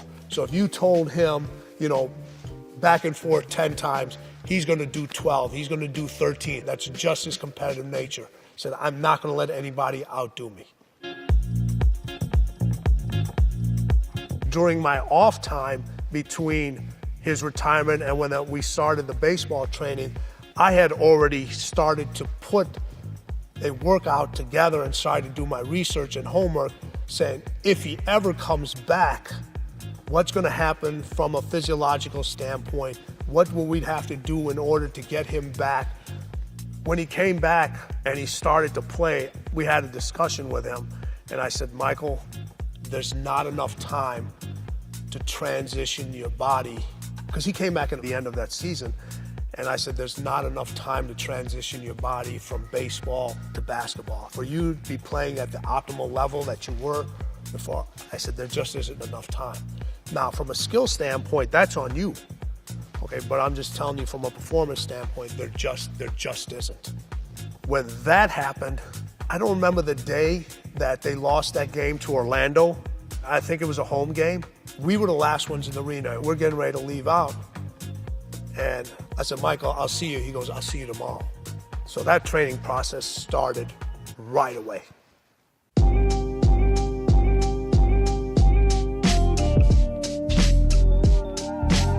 A lot of athletes mature physically, but they don't mature mentally.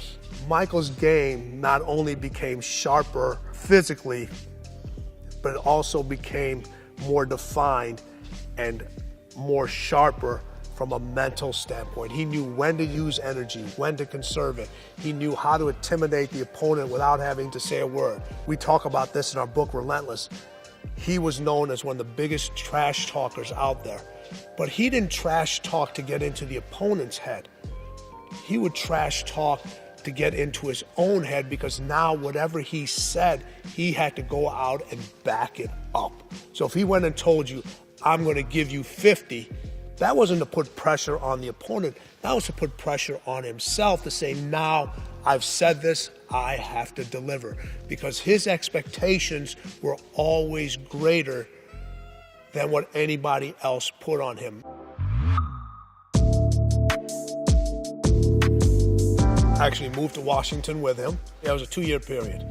And they didn't get into the playoffs, they didn't win as much. But the biggest accomplishment, and if I remember right, his last year at the age of 40, he played 82 games. Listen, you want your team to win. You want him to have the trophy, because that's the ultimate prize. but you have to set individual goals for yourself. As the trainer of the greatest athlete, you can't set a realistic goal. You can't set, I'd be happy if he plays 70 games. You have to set an unrealistic goal saying, I want him healthy enough, physically and mentally, to play every single game. A cooler is an individual who's good at what they do. You give them a job to do, they get that job done. Nothing exceptional. There used to be this term on sports, and they still use it now, that that person's a closer, where the closer is they would hit the game-winning shot, or the pitcher that comes in the game, or somebody hits the home run. Closer's an individual that's great at what they do. They produce that end result as long as many variables aren't thrown at them. When I was watching Michael and they would call him a closer, I would just say, you cannot classify him just like everybody else. I have this concept, it's called a cleaner. A cleaner is an individual that delivers that end result over and over again, no matter what's thrown at them. They deliver multiple championships, multiple aha moments, multiple end results. And that's what Michael did. And because he never really stopped, because here's the one thing, his obsession with the game was whenever you said he couldn't do something, it became a challenge to him. It was like, all right, Michael, you can't win a championship leading the league in scoring. Yes, you can. So I'm gonna go lead the league in scoring and win a championship. Michael, you can't lead the league in scoring and be the best defensive player in the league. Yes, I can. I can lead the league in scoring, win a championship, and be the most dominant player on both ends of the court. So whatever somebody challenged him about, it was like, I could show you. The way I described him is you weren't going to a basketball game. You were going to a performance. It was like going to a ballerina. It was like going to the opera. If you ever went to the United Center when Michael was playing, people would literally be dressed up in suits, ties. The women would be in evening gowns, and when the buzzer went off in the introduction, everybody was in their seats. You did not want to miss a moment because you never knew what he was going to do. And every single game, every single moment, he never disappointed you. He's the one that set the trend of basketball players lifting, basketball players training, individuals having their own individual. Your superstars, they're not afraid to share their knowledge, their expertise, what they did. That's how I got to Kobe, was through Michael. He was the one that recommended me. He's the one that says, hey, why don't you try my guy? They're not afraid to do that because you know what? It forces them to elevate their game because they know there are no secrets out there. There are no secrets. You look at the top athletes, they'll lay everything out on the table. Receiving the information is free. There's no cost to that. The price comes in is what you do with that information, and most people just aren't willing to pay the price, or they're not willing to pay the price long enough. Michael paid the price all the time, every single practice, every single off day, every single game. Michael Jordan, a $4 million a year superstar, leaping, twirling, flying through the air like a man unleashed from gravity. Jordan! Look at that! Holy cow! I mean, the first time I ever saw Michael Jordan, it was our camp, and I said, I think I just saw the best 6'4" high school player I've ever seen. There is just no limit to what Michael can do. Michael Jordan in high school, no luck with girls, got cut from the varsity team. You think where he came from as a sophomore in high school, not to make his varsity team 3 years, and he's National Player of the Year. Your tongue hanging out. Here comes Michael, tongue hanging. But he has that tongue out so much, I've often worried about somebody coming up with an elbow and just knocking it right off. Let me tell you a little bit about this guy. He worked so hard. One year he was running a 4.640.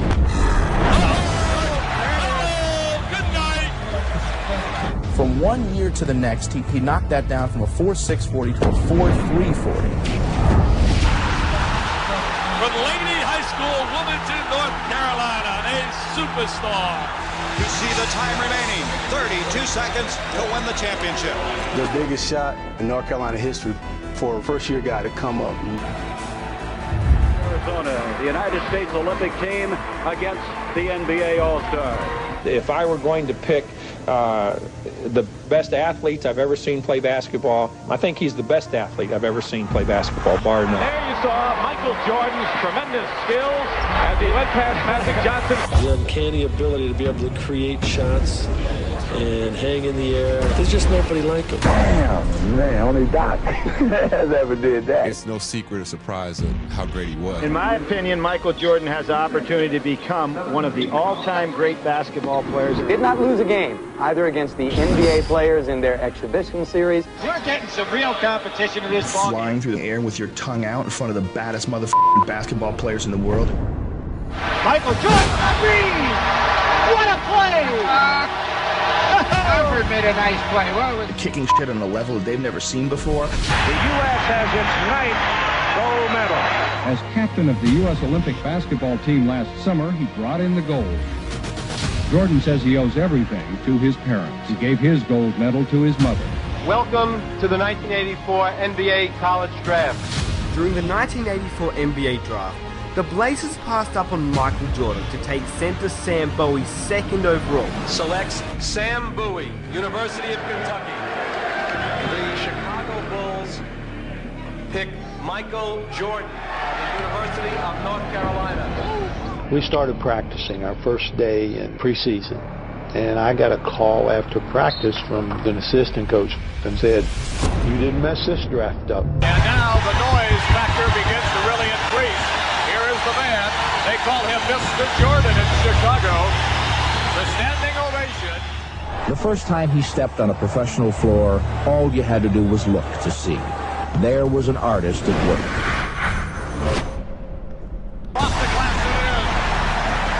Michael feels that he can do whatever he wants, and you're in some sort of a different zone when you're out there. I'm not sure people really know how good this guy is. And they usually concentrate on the fact that what a beautiful dunker he is.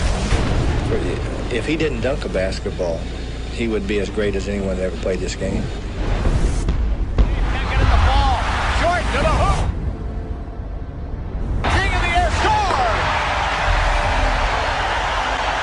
Bullets one time. I'm surprised at how fast I'm picking up the game. Brown will put it in. Here's Williams. Let's see if they go for 3 or 2 here. Thomas, a three-point attempt. That's it! An assassin personified that had that killer instinct. A killer instinct that he came into the league with.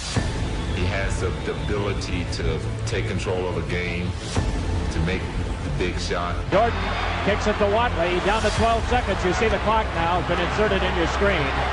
Jordan driving. He'll go for it. The magic of this guy, Michael Jordan, the rookie. I'm out of adjectives already. I'm going to tell my kids about his sheer will to win, the unflappable, unshakable confidence.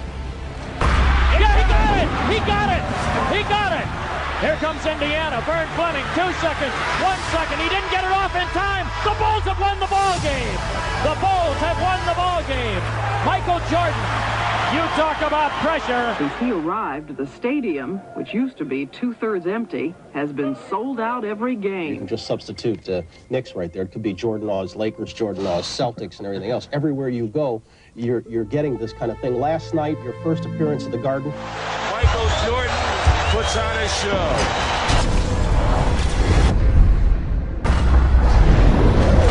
And he has shot to start him already, although still in his first month as a professional. Nobody like him. Point blank. I never seen nobody play like he plays. Game. Moncrief tried to get it away, but broken up by Daly, and gets it away to Jordan.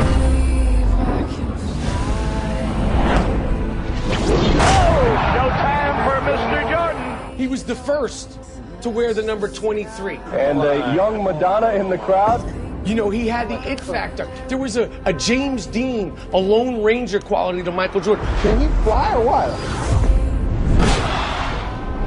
Well, here's one of these nice fancy dunks.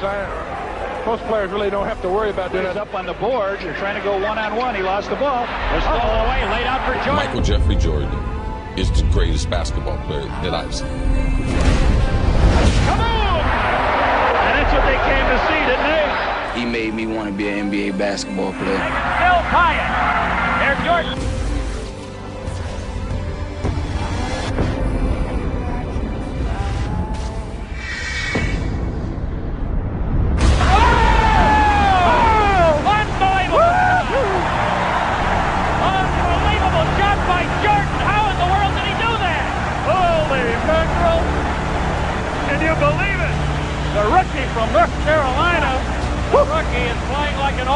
go. We all know that Michael Jordan was the greatest basketball player ever.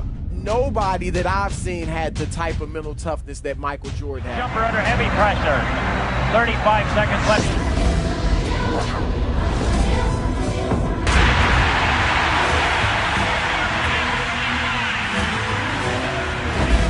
And on the court, it was perfection. The way he wore his uniform, the socks low, the sneakers, sent people into a frenzy. He was the first to do so many things. And Nike's coming out with a clothing line called Air Jordan. Oh yes, his own shoe. They call it Air Jordan. It's as hot as a Cabbage Patch doll right now. The endorsements are fast and furious. Jordan's getting rich. His Chicago salary is reportedly more than $500,000 a year. Coke and McDonald's for $800,000. North Carolina to the height of superstar. He doesn't wear one white glove. He wears strange-looking sneakers, and he soars through the air.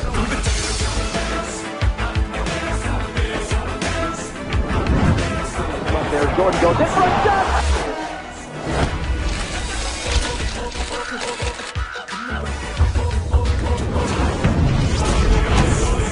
Says Jordan is a key reason overall league attendance is up more than 7%. What more could Michael Jordan ask for? In less than a year, he's been named Collegiate Player of the Year. He's won an Olympic gold medal. Turn into Captain Marvel again. Well, he's got him standing in the aisles already. Set the NBA on fire, and he's been picked to start in Sunday's All-Star game. He participated in the in the dunk contest. Yeah, three times. He was the first.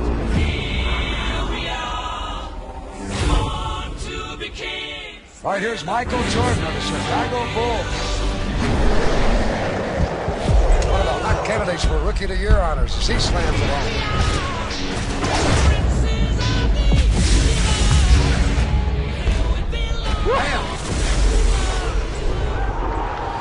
He wants to indicate where he's going to take off on this dunk. Last effort of his semi-final round. Now here's Michael Jordan of the Chicago Bulls.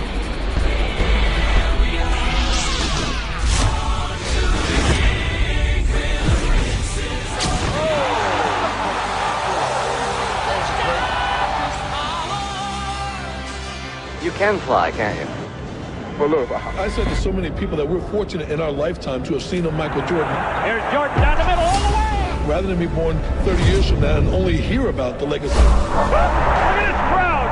Look at this crowd up on their feet! He went right down the middle on Artis Gilmore, slammed it over the top of the bench. Timeout taken by the bench. People think that Jordan gets mythologized out of proportion. In fact, if anything, he becomes underrated over time. Jordan driving! Michael Jordan is just this ultra bad motherfucker. Basket! Michael Jordan with 43, and the Bulls have a 5-point lead. That is it. This year, it's not lonely at all. Chicago has virtually doubled its attendance. There's a whole generation of kids now who's going to swear by LeBron James. Because if you're watching LeBron James, it's hard to imagine that anyone was ever better than that. But kids, I'm here to tell you there was someone better than that. Jordan just rocked the cradle for his 10th point, and the Bucks are going to call time. Here's a kaboom. Highlighting NBA news, the Chicago Bulls in an unfamiliar spot. They're still on top. 3 games into the season, they won again tonight. What's interesting about last night was the fact that star Michael Jordan was injured early in the game. Out of a total of 64 games, Michael defied the recommendations of his team doctors and management, came back and led his team to the playoffs. Air Jordan is no longer Time Jordan. The Chicago Bulls are in the playoffs, and there are no restrictions on Michael's playing time. The only question that remains is Michael Jordan really back? When you think about Michael, you know, scoring 60 in Boston Garden in the playoff game. To me, he was the first athlete who had great fundamentals. Most super athletes depend on the fact that they could just jump over you and run by you. But he took it technical. This is game 2 of our best of 5, first round. Chicago had a 12-point lead in the first half of the game against the Celtics.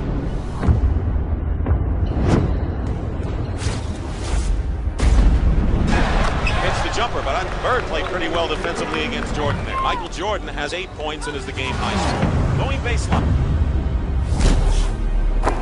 Michael Jordan, 21 points.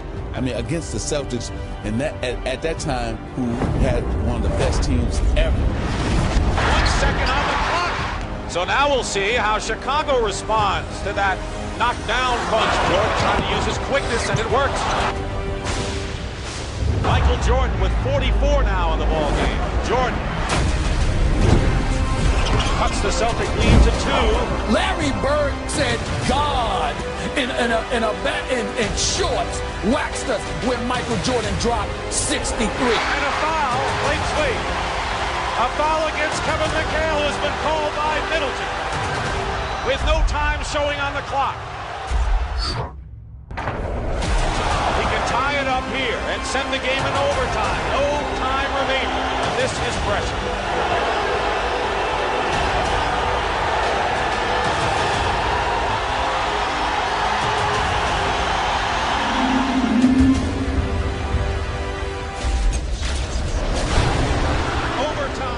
People calling him God. It moved Larry Bird to say, that's not Michael Jordan. That's God disguised as Michael Jordan. Jordan with an all-time record 63 points in a single playoff game. Jordan was always good enough. Yeah. He scored 63 points in a playoff game. Yes, he did. And he had, I think he played with us for. I love it. Everyone's picking us to do somewhat bad, and it takes all pressure off this team. Watch Gino get ready to hit it all the way down the court with Michael going, maybe? Yep, there it is. Michael Jordan on the breakaway.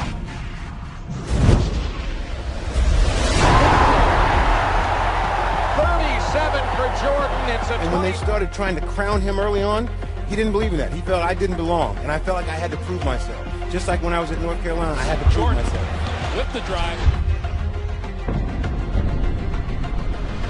Lays it in. League's leading scorer, Michael Jordan, averaging 37 points a game.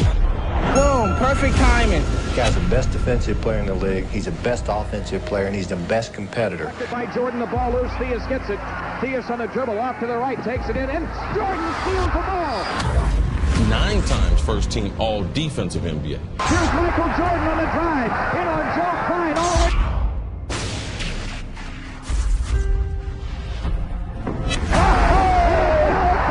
A spectacular play by Michael Jordan.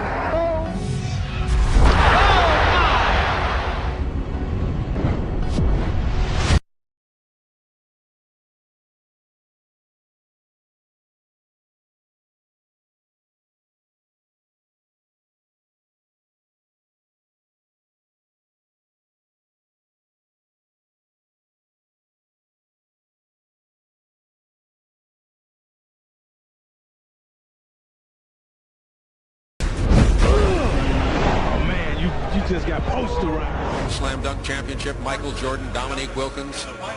Just, you take this for granted now, but just the dunking. And just him being in the slam dunk contest, wearing his shoes. Everybody wanted those shoes. Everybody wanted to see him dunk. That's like all you cared about. Dominique versus Michael in the dunk contest was like Hagler, Hearns, Muhammad Ali, Joe Frazier. From high above the rim. Well, now Jordan does have his first taste of pressure in the slam dunk competition. Michael said, well, I got one better. I'm going to kick my legs out. It's a heavyweight fight. This is what everybody was building up for.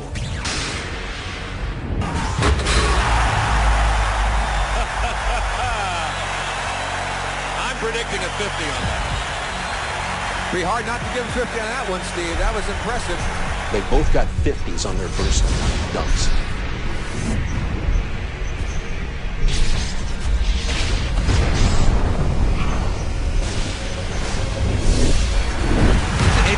Incredible. Could we call it a make good? I mean, that's a two-hand windmill with authority. Now for Michael Jordan, here's the story. Wilkins finishes with 145.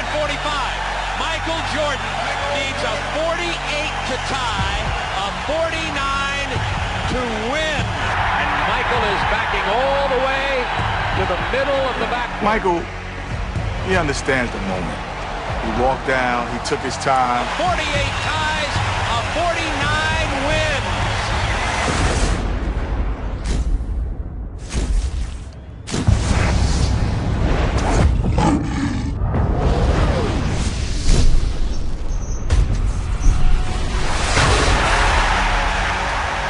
Well, the crowd lets you know what they think of it. They gave him a 50. They gave Jordan a 50. He defends his championship.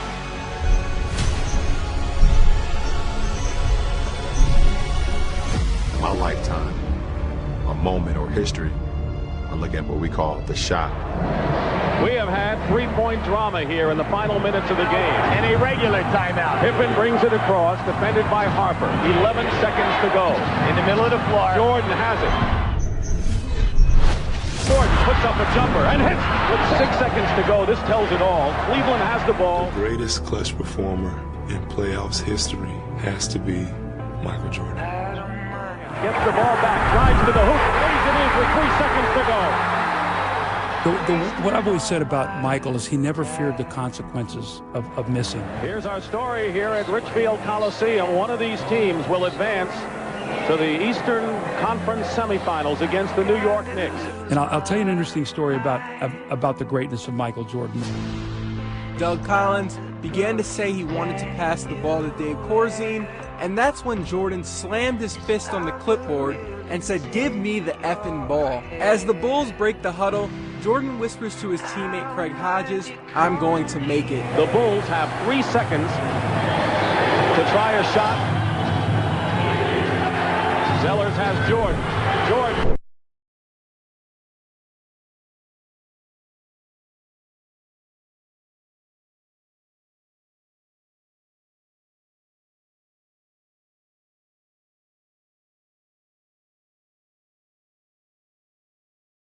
Fist. Cavs coach Lenny Wilkins could hear Jordan yell, go home," to Cavs fans nearby. We're going to New York, baby. All right, and the song was called by Anita Bailey. That was get the ball, Michael. Everybody get the out of the way. Go to the basket. Just how famous he was. And Bird was famous, Magic was famous. Michael had a different level of just, when he walked in, it was like a hurricane. Just every eye in the building was always on him at all times. Sounds like you're describing Muhammad Ali, you know. It was like Ali. Michael Jordan is a phenomenon. All these kids standing, taking pictures and like reaching out to touch him. It's like, I compare it to biblically about people reaching out trying to touch Christ's garment. This month's Fortune magazine did some number crunching to calculate how much money Jordan has generated in his career. Show me the money aspect of Michael Jordan Incorporated. Show me the money. His cologne has reportedly raked in $155 million. Michael Jordan was the one who made fans watch, and Michael Jordan was the one who made fans buy. No one moves more jerseys than number 23. He's also the world's highest paid athlete. He makes more than $30 million a year just doing TV commercials like these. Hello. Pressey looks to bring it in. He comes into contact. He was born with killer instinct because you can't learn it. You can't create it, you can't teach it, you can't coach it. You're either built that way or you're not. The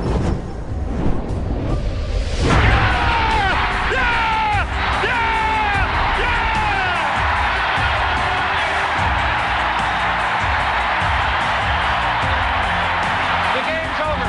The Bulls win by 1, and still Milwaukee is turned away. The fact that he could fly is really magical on television, and it brought people who were not basketball fans in just at the sheer majesty and grace of his movement.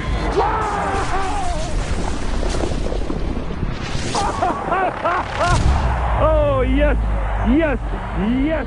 We had dethroned the Celtics. We had dethroned the Lakers. And we thought that we deserved a little bit of respect as a champion. Who in God's name would stop Michael Jordan? First of all, the game was far more physical when Michael Jordan played. Dantley knocks him down, and Michael's up ready to go with Dantley.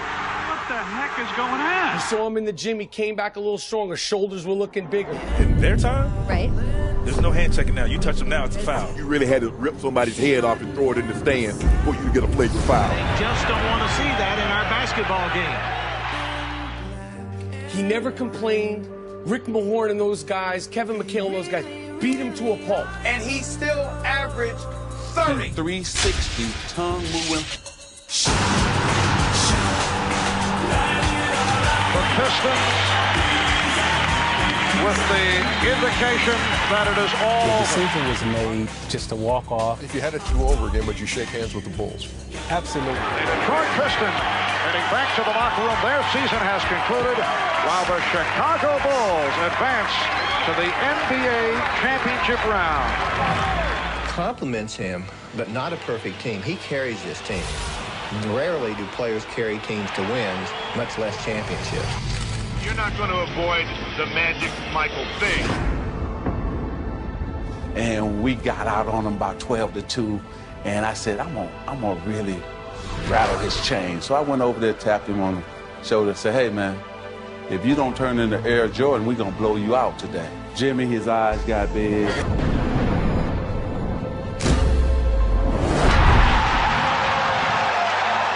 Usually that tongue comes about right here, now it's way out. And he's looking at me. Stripped by Jordan. There's Jordan. Over Scott. Jordan scored the 46. That was the one loss in the series. Jordan again. He has 20. Michael has a streak in him competitively that I've never seen in anyone before. I think Michael Jordan had the perfect body. It's long, it's lean, he can run, he can jump. Everything was perfect. The look away to Livingston. Jordan. Michael Jordan in 1991 came down on us with the right hand, tongue out. He switched in midair to the left.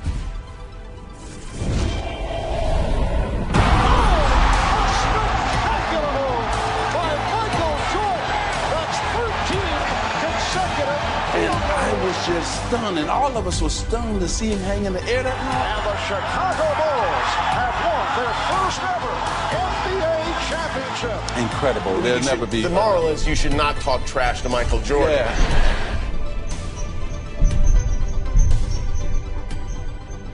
Portland and Chicago. It was almost inevitable. For the Bulls, there are great expectations of a different kind.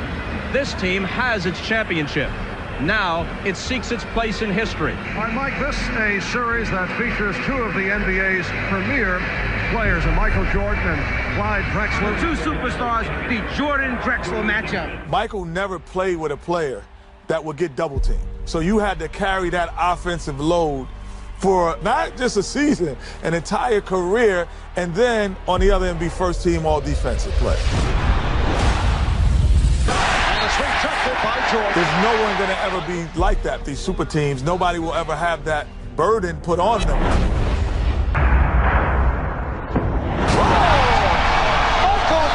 Something was given to us by the notoriety, by the media, by the fans, that superstardom, and we have to protect it because everybody's coming in trying to get it. Superstars love this situation. It's built up to be Jordan versus Drexler. Michael Jordan saying, okay, come on, you're in my building. Jordan with the steal!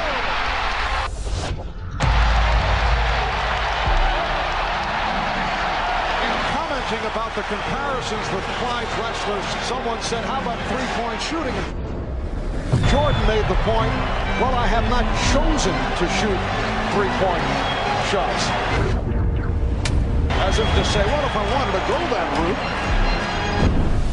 Well, he has chosen to look for the three here in the first quarter. It's unusual to see Michael bombing away. That's his third three-point attempt. Jordan made only 27 the entire regular season. Jordan for three. Well, Michael has gone to a new weapon. That's his fourth three-point field goal. And the aura of being Michael Jordan. Jordan. Yes! That is an NBA Finals record. 5 three-pointers in a half. Drexler for three, air ball.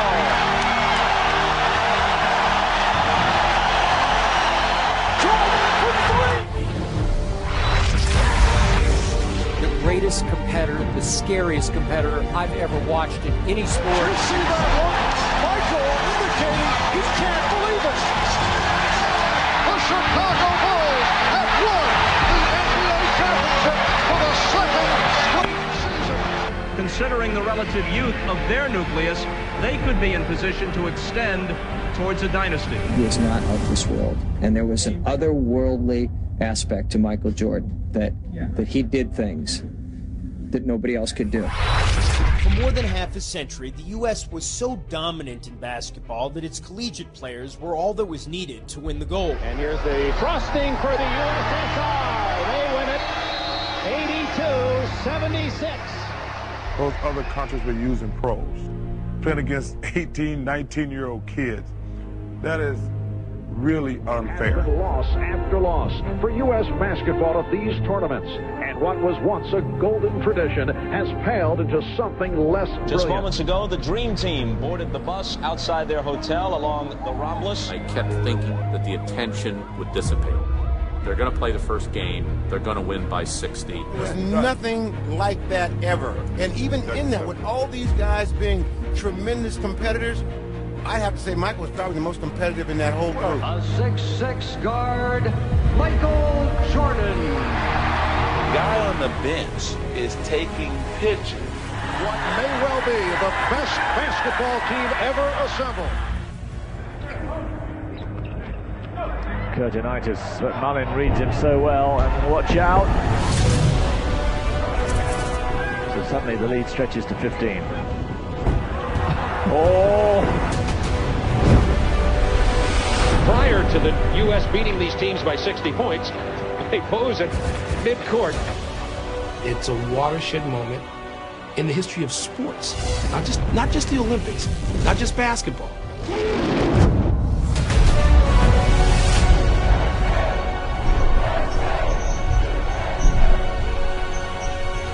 Never before and never again will there be such a team. Yes, look at these numbers.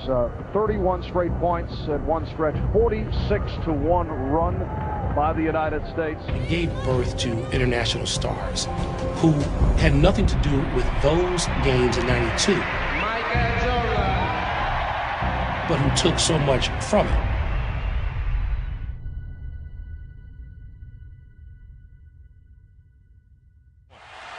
Ahead to Scotty. Throws it back to Michael, caught off one hand from 15 off the board. He's just being told by Bruce Alexander, you have a delay a game. Now, if you step over, I'm going to have to call it. Rodman will defend on the inbounds. Pippen will toss in. B.J. Armstrong is on the floor for the Bulls. The inbounds are card right to Jordan. Time winding down. Michael for three.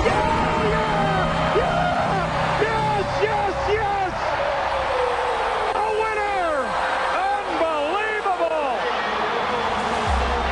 What we're talking about here is arguably the greatest player who ever lived, really indisputable to most of us. Knicks beat the Chicago Bulls last night to even up their playoff series, one game apiece, and somehow the Knicks managed to contain Michael Jordan to just 15 points. And Jordan upset because he was quick, looked like he got scratched by Starks, and he was very upset about it. And they continue on. Jordan wanted to go at him, and they're trying to calm Starks. We just fell apart. I think you're going home for this race. Do we have a choice? Can you recover? Yeah, we don't have a choice. When you mention the teams Jordan went through, those Knicks especially, I mean Mason, Oakley, Ewing, Jordan's going to the hole against them. Oh, what a move by Jordan! It counts, and the foul. There's some football being played. Yeah. In the 90s in control, you get chucked with a forearm. All that running through the paint. And a foul! Oh, did he show the rookie something, Jimmy?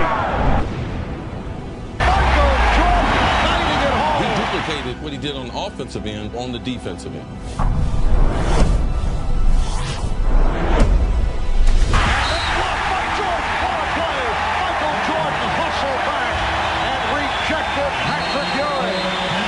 And then you couple that with all of that athleticism, then his confidence skyrocket. By Rivers, and now Jordan with some words for Rivers.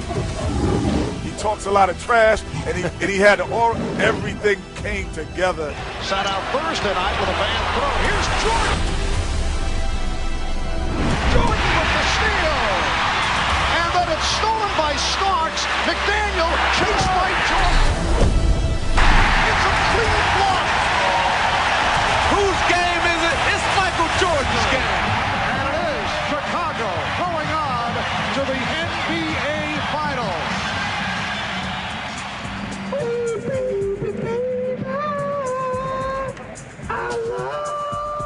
suicidally competitive. Like really, like almost you could say he had a problem. He was so competitive. His entire life just revolved around beating other people. That's how he measured himself. That's how he measured everyone he played with. And why did they call him the Black Cat?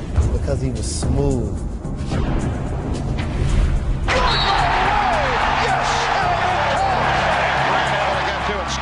Trademark gym shoes, still top sellers to this day. Bald head, tongue wag.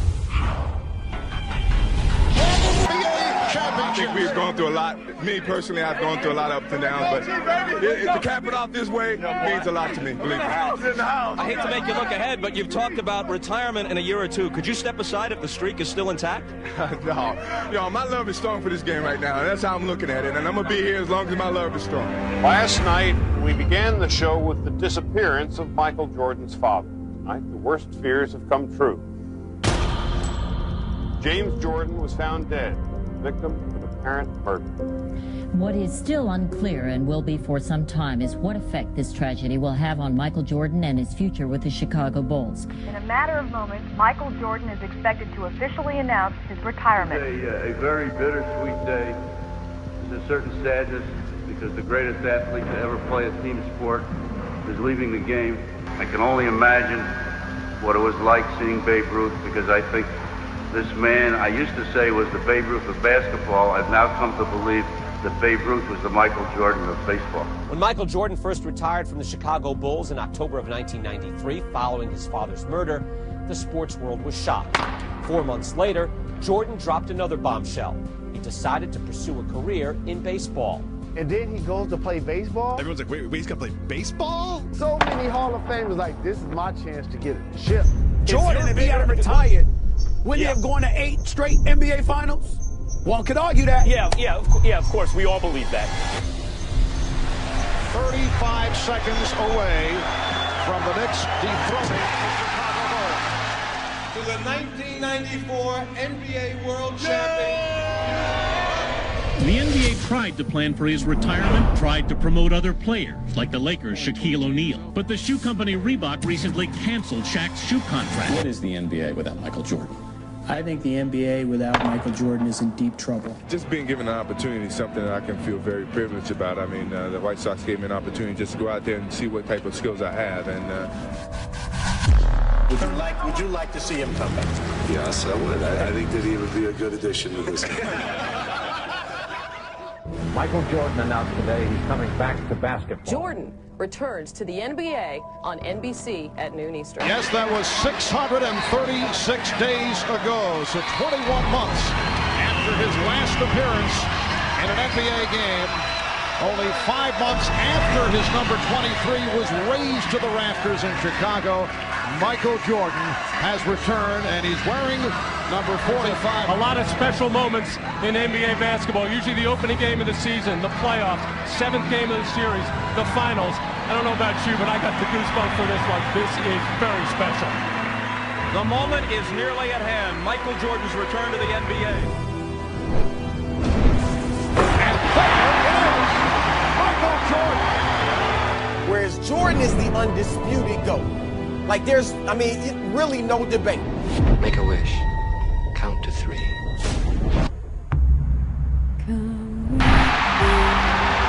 Welcome back, Michael Jordan. You know, he's the greatest that's ever played. Greatest who ever played. Yeah. You go right there. No question about it.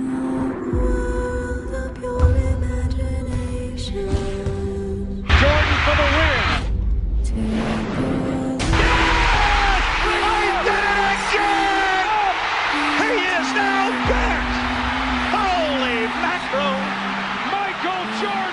He's just a superstar.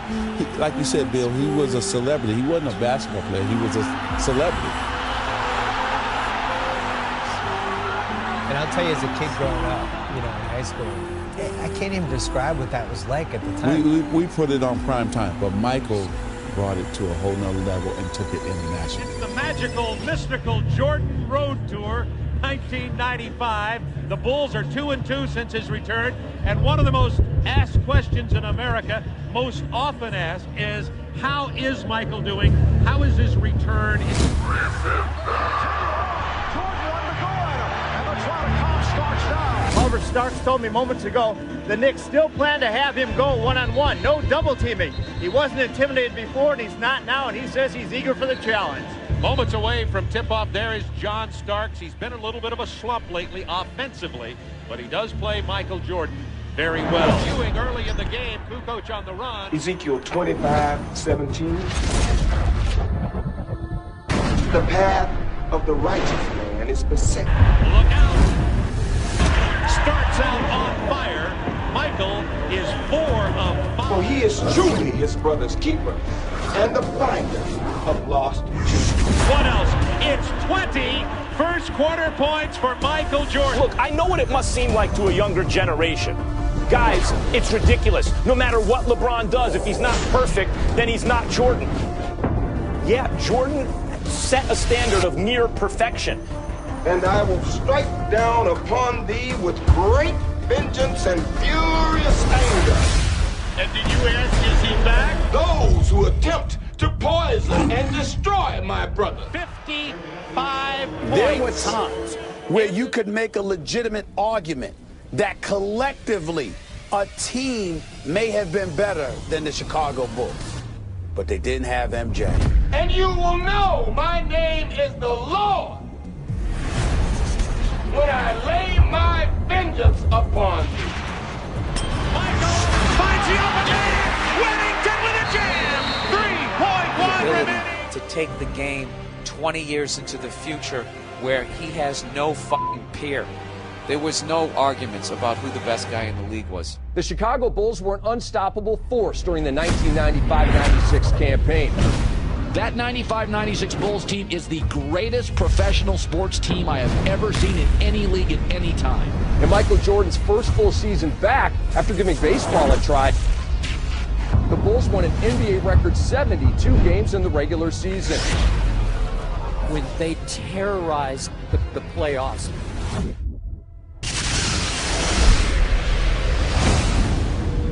Good morning, ladies and gentlemen. Welcome to Flight 23.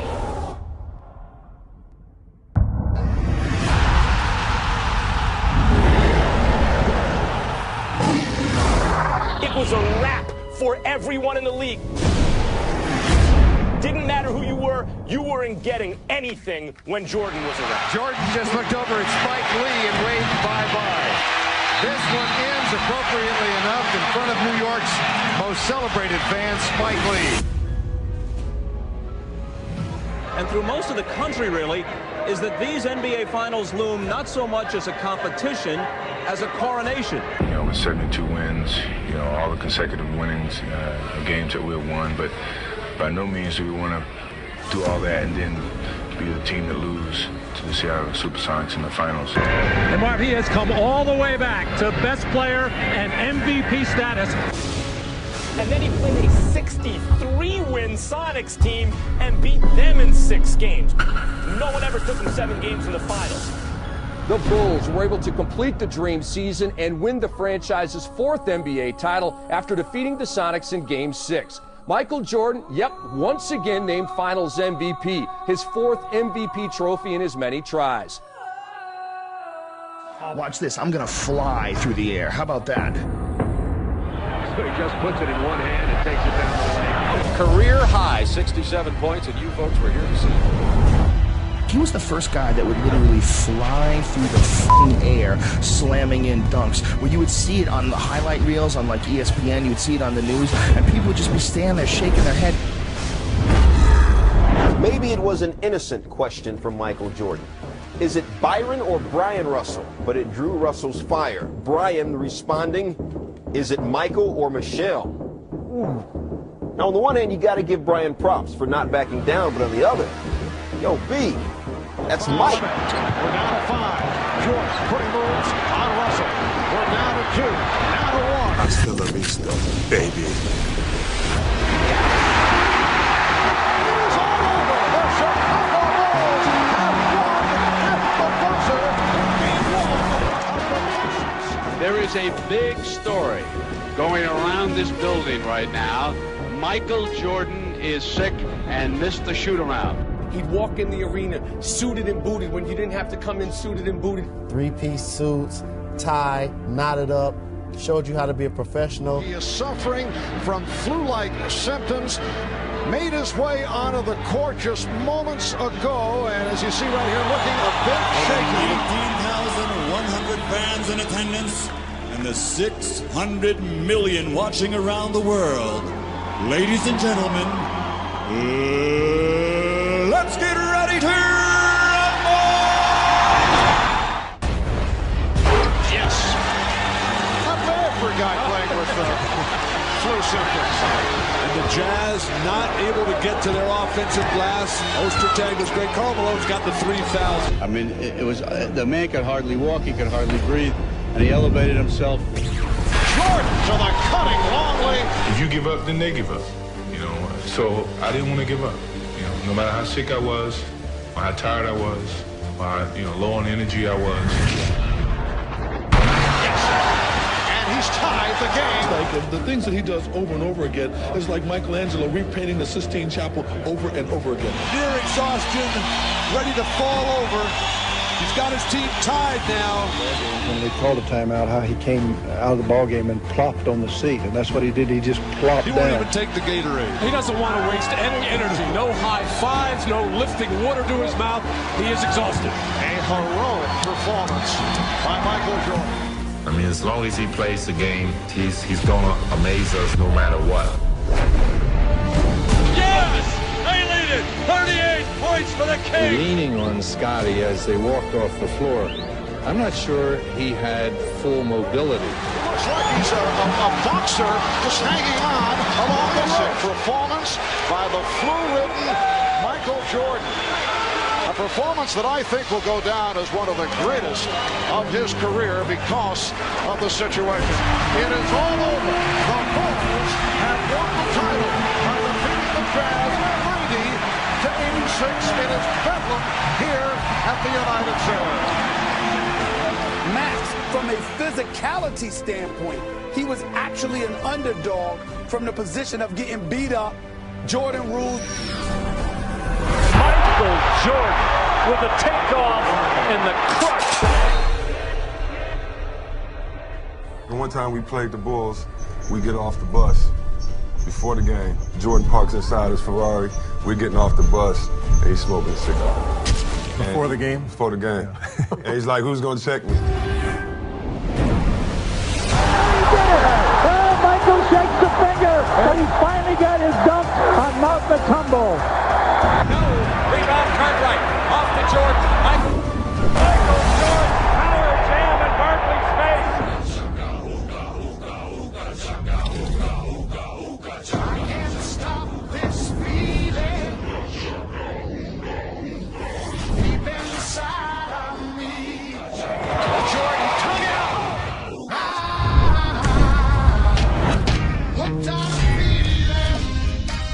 Good afternoon, everyone, and welcome once again to Bulls basketball, playoff basketball. In his heart, Michael already knew that these would be his last games.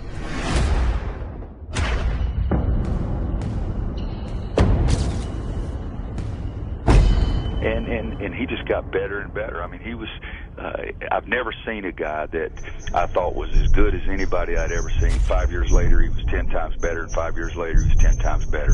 Game 6 in Utah. For the Bulls, a win would mean a championship. For Michael, it would mean the cementing of his legacy. Inside, they've already begun the chant of beat the Bulls. Jordan for three. Got it. What you do has to transcend the generations in order to retain your place as the GOAT. Here's Michael. He's got 21. Michael Jordan always took his game to another level in the playoffs. Jordan pulls up. Like we've never seen before. And connects. 25 for MJ. 6 titles, 6 finals MVPs. That means it was all about you each series. You were the mismatch. He's still Michael Jordan. Whatever he has lost, through fatigue, through age, through whatever, has only brought him somewhat back to the field. He still leads the field. He became the most dangerous man alive.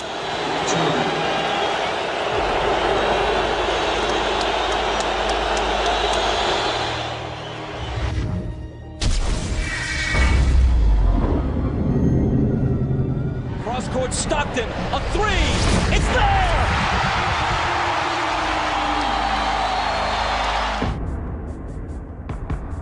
Those 2 three-peats that Jordan has, those are hard to